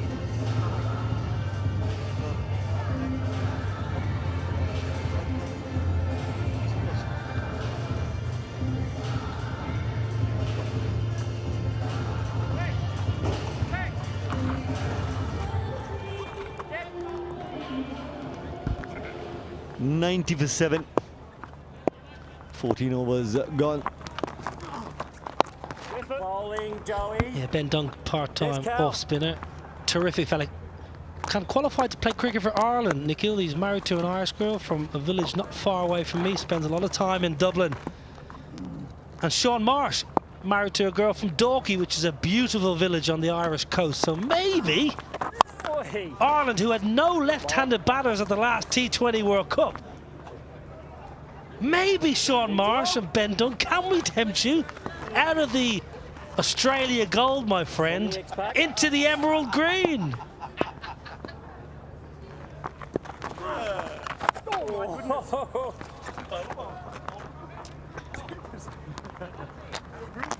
Well, you got to go and have a word with Sean Marsh and Ben Dunn now. What do you think I was doing in the mid-innings interview? I was tapping them up. Paul Sterling, the white ball captain, said, I need support.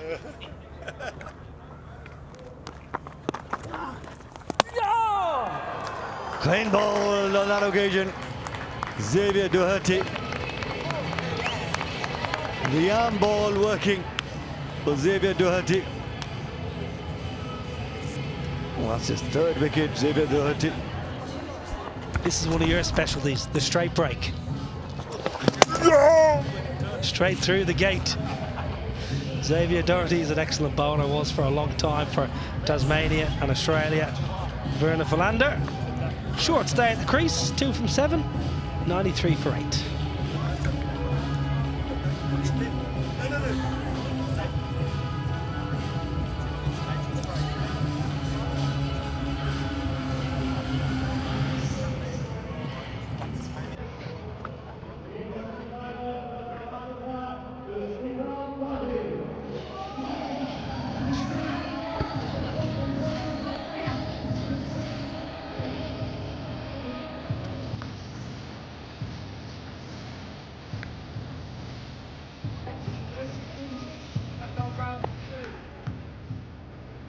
Not many runs, lots of wickets.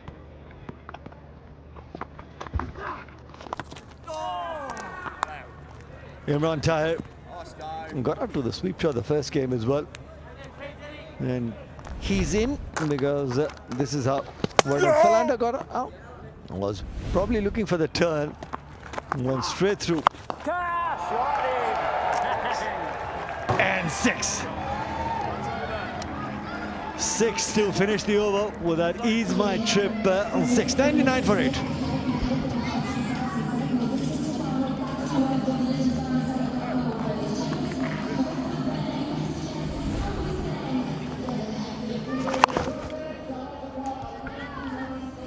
Well, that's what Imran Tahir tried to do last time around when he got out, but this time around finding the middle of the bat. Red strike for that Ease My Trip 6.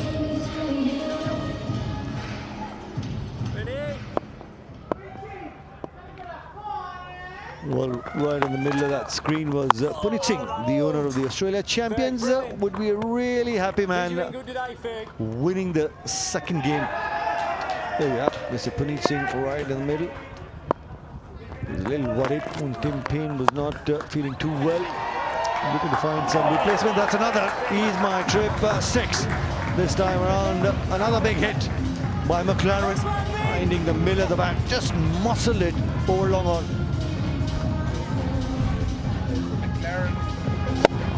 McLaren played quite nicely in the previous match also, and he's finding he's the only batsman who found a middle of the bat on few occasions. This was hit hard, flat, and for 6. Oh, Ben, that's beautiful. Yes, again, Ferg. It's been a disappointing start for South Africa, a previous match and also this match. And on top of that, they're having few injuries issues now. So the problems are getting bigger and bigger. They have to really maybe find a players or maybe find some sort of way to play where they can either defend some total or put up a good total. It's not happening at this stage. Almost got a wicket here, Ben Dunk. Just one of those part-time off spinners looking to come handy as well. Yeah, it's unfortunate for South Africa. Obviously didn't find the rhythm, and then a couple of injuries that you speak about, Wakar bhai. when in a tournament like this, 5 games, you lose two on the trot and then try and bounce back, gets tough. 105 for 8.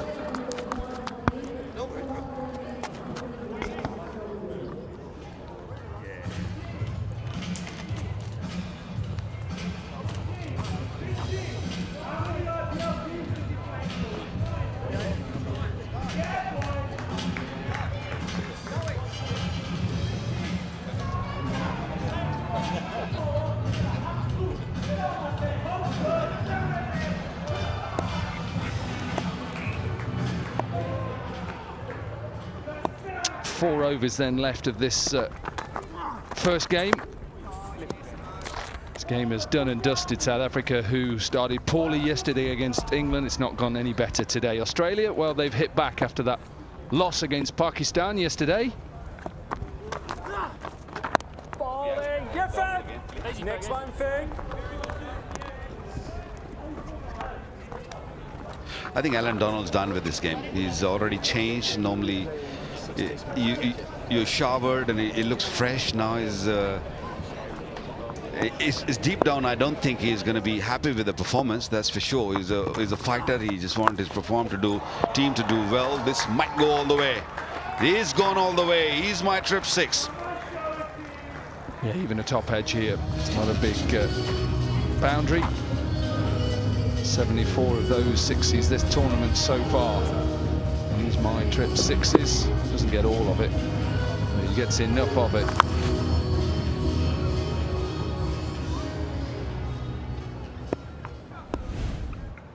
Sorry. That ball. Done. Sorry. Yeah.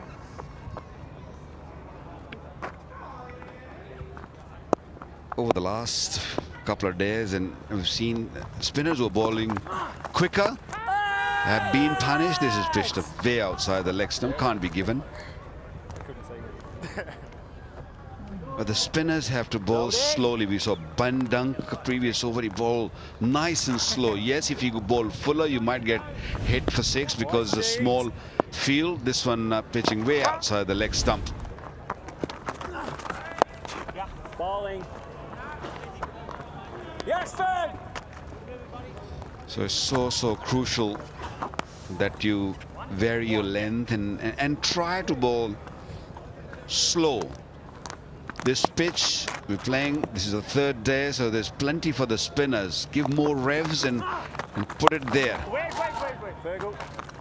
That's over. Thank you. End of the 17th is 113 for 8, South Africa.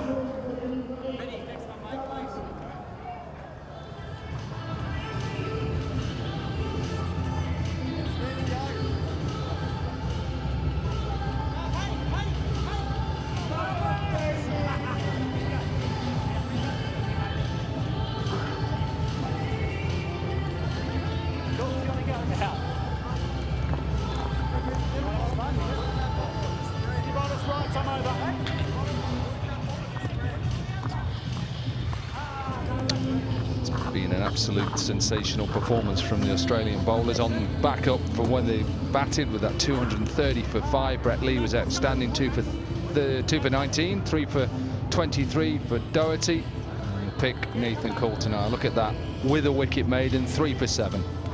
Dan Christian then off a very short run, and probably will bowl little cutters, maybe off spin. This Australian side is coming together quite nicely, isn't it? Oh, leg spin. There's something new, not seen before. We saw Ben Dunk rolling his arm and bringing out his off spin. 409 games, 280 wickets with few runs. Oh, that's a lovely delivery, nice and flighted. Yeah, he's an experienced cricketer, Dan Christian's played all around the world, won a lot of titles. Remember the first one was with Hampshire. Back in 2010, I played in the same side. And then he made the move from Hampshire up to Nottinghamshire, and then he's played in South Africa, all around the world. IPL. 9 T20 domestic titles he's won in his career.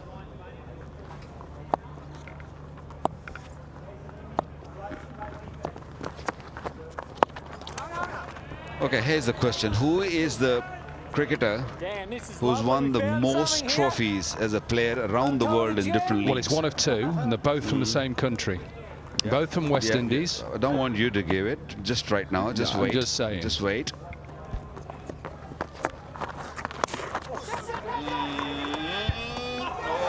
Taken. Oh, Payne didn't know where it had gone, and that's why there's a bit of a laugh from the captain, the Australian captain.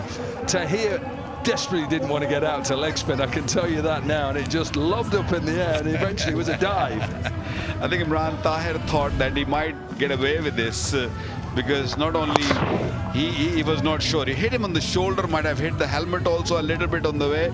But Tim Payne was going all round in circles and then just saw at the last second, had enough time to get under it, bring in a bit of dive also, and getting rid of Imran Tahir. That's 9th wicket gone for 114.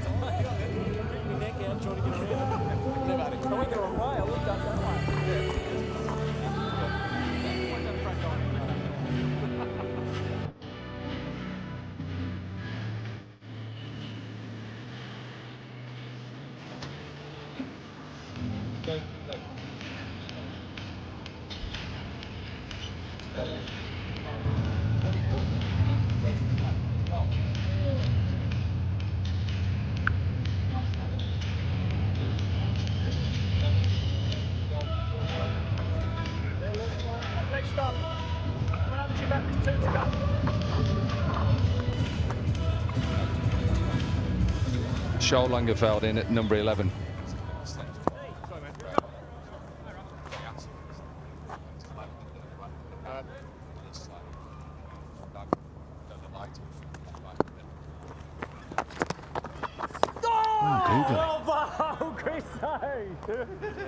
Well, this is the third day we're playing on the same surface, so expect the ball to spin. Although this was short, it was there, he could have really put it anywhere. And look at how he caught that. It's beautiful. Yeah, 18 gone, 114 for 9.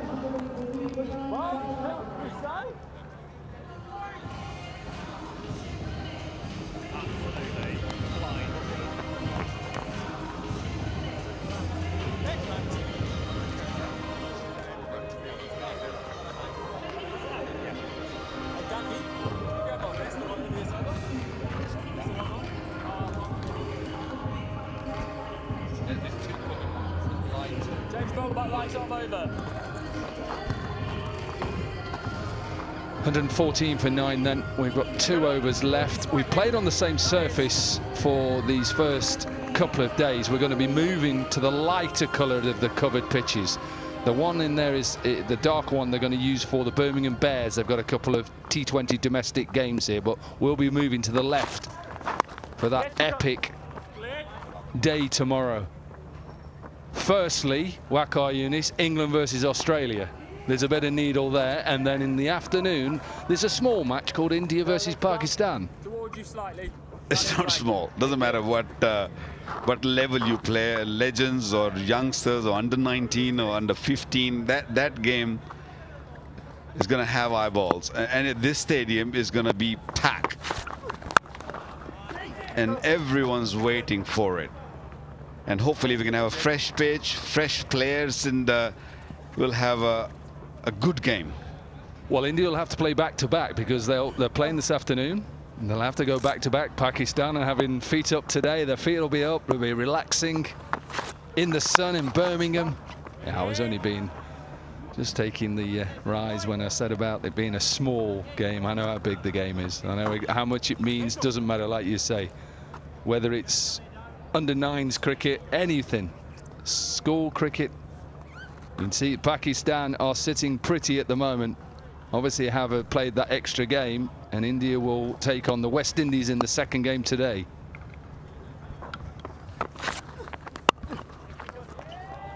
What about the first game? Is it going to be as big as the second game, England-Australia? That's also got a big rivalry.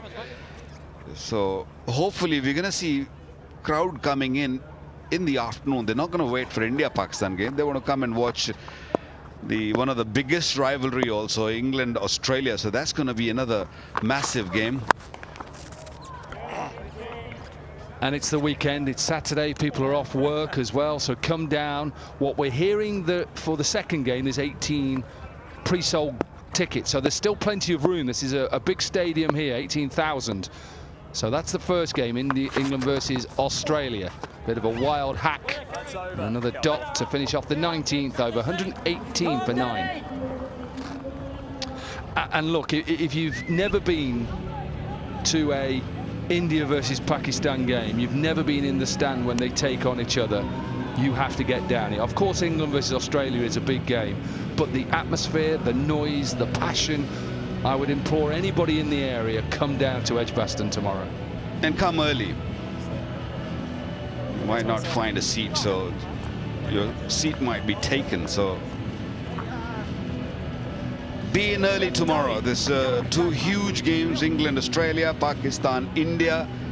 And Koki, why don't we put more seats on the field? Actually, there's plenty of room on the side. Absolutely. Put more seats, there more people can come in. 100%. And I tell you what, we'll commentate down there as well. Oh, that's well bowled, we could go and commentate in the crowd. Why not? On the outfield. See that on the right. There's plenty of, I know we're going to move a little bit to the right of the surface we're playing on, but then there's going to be more room on the left. So shot. Lovely shot. Another Ease My Trip 6. Good from Langerfeldt. 75 in the tournament so far. Yeah, it will be an excellent atmosphere. The ropes will be pushed a little bit towards the advertising hoardings because we're going a little bit more central. But there will be more room on the other side then. Yes. So put more seats in. Get the seats in. Put scaffolding there. Something or the other. Well, it's just, you know, you'd have to say it's probably one of the most watched sporting events, India versus Pakistan, in the world. Sporting events, I might be wrong on that, but you'd say with the populations that it has to be up there. You're not wrong. I tell you, you're not wrong at all. Out! Oh! Why not? That's the question. Oh, Christo. Did he hit it? Maybe. Ooh! Oh! Just borderline. Yeah, it looks like it's pitched more outside the tram line, so there's that googly again. And yeah, look, I know we don't like to talk about it. India, fantastic winning the World Cup, and it wasn't brilliant for Pakistan when they lost that game. So in some ways, look, both teams, India will want to just carry on what the full team have done. Pakistan, hurting from what went on in America and the West Indies, will want to win tomorrow. You never know.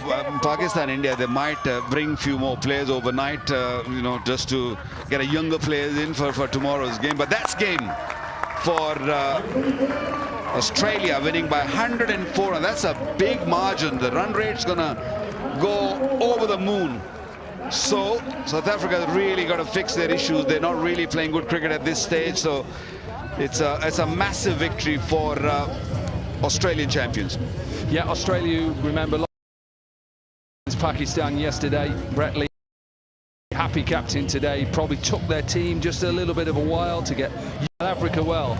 They were beaten heavily yesterday by England, so their run rate was hit yesterday. It's been hit again today with that loss of 4 runs to Australia. They'll have to put their feet up, Australia, and get ready for that little game against England tomorrow. South Africa have a day off and probably need a day off just to regroup. Yeah, they do need some time away from the game and can maybe just chill a bit and talk about the game and try to fix their issues and come back stronger. This is how the standings are. Pakistan right at the top. You don't see many times that. Australia 2nd, England 3rd, India 4th. India has only played 1 game, and South Africa struggling. Yeah, smiles on the face of Australia.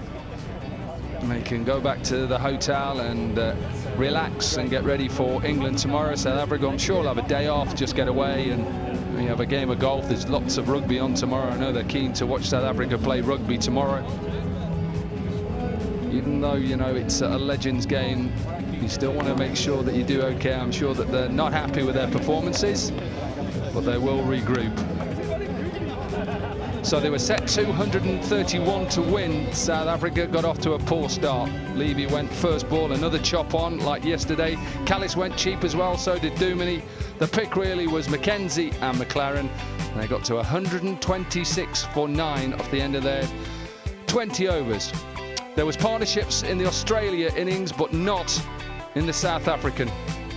Largest one was 22 between Duminy and Mackenzie, and hence why Australia won by 104 runs.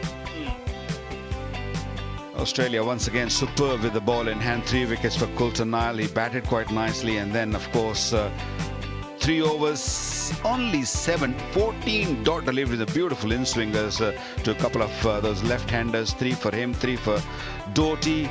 Brett Lee was superb up front to picking up 2. So the summary of match 5 of Ease My Trip World Championship of Legends. So Australia, who were put into bat by Jack Callis a little bit earlier on, 230 for 5. Finch with 49 from 25. Marsh with 49 from 28. And Dunk with 47 from 21. Expensive, the bowlers. McLaren was the pick until he had to go off with that injury. 2 for 20. And South Africa, in reply, lost wickets regularly. 126 for 9. Meant that Australia won by 104 runs. So congratulations to Australia. We're going to take a quick break, and on the other side will be the post-match presentation with Alan Wilkins.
Welcome back to Ease My Trip World Championship Legends. Match number 5 at Edgbaston.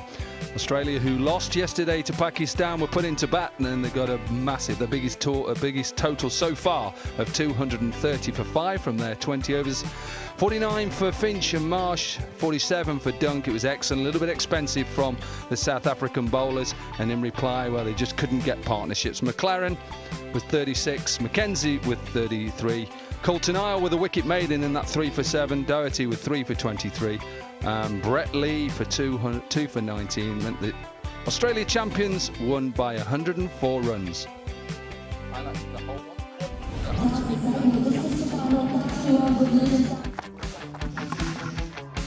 Put into bat by Jacques Kallis, and Sean Marsh and Adam Finch went after the South African bowlers. Early on they took Vernon Philander down. Boundaries throughout. A little bit difficult in the outfield, enjoyed by Ntini. First chance was offered up off Dale Staines' first delivery, dropped by Ashwell Prince. They just looked in good form. This pitch has played really well. Anything that was pitched up was dealt with. They tried everything, South Africa, to get their first wicket. Imran Tahir had to bowl in the power play, and eventually it was JP Duminy who did get Finch out, caught by Philander for 49. Dunk came in and powered his way in the first bit of his innings. Went after Imran Tahir. JP Duminy bowled well. Had to bowl in the power play. The wicket did help him. Eventually got Marsh LBW for 49. So both Finch and Marsh went for 49. Ben Dunk carried the innings forward. Ease My Trip sixes, and eventually, although that was another one of his sixes, eventually just held out. Simple catch. Tahir got him for 47. McLaren bowled well. He needed something to peg, or try and peg Australia back. Couple of wickets in his first over. Dan Christian probably wasn't too happy, thought it had just hit him outside the line. Given on field. Everything South Africa tried to do just didn't work.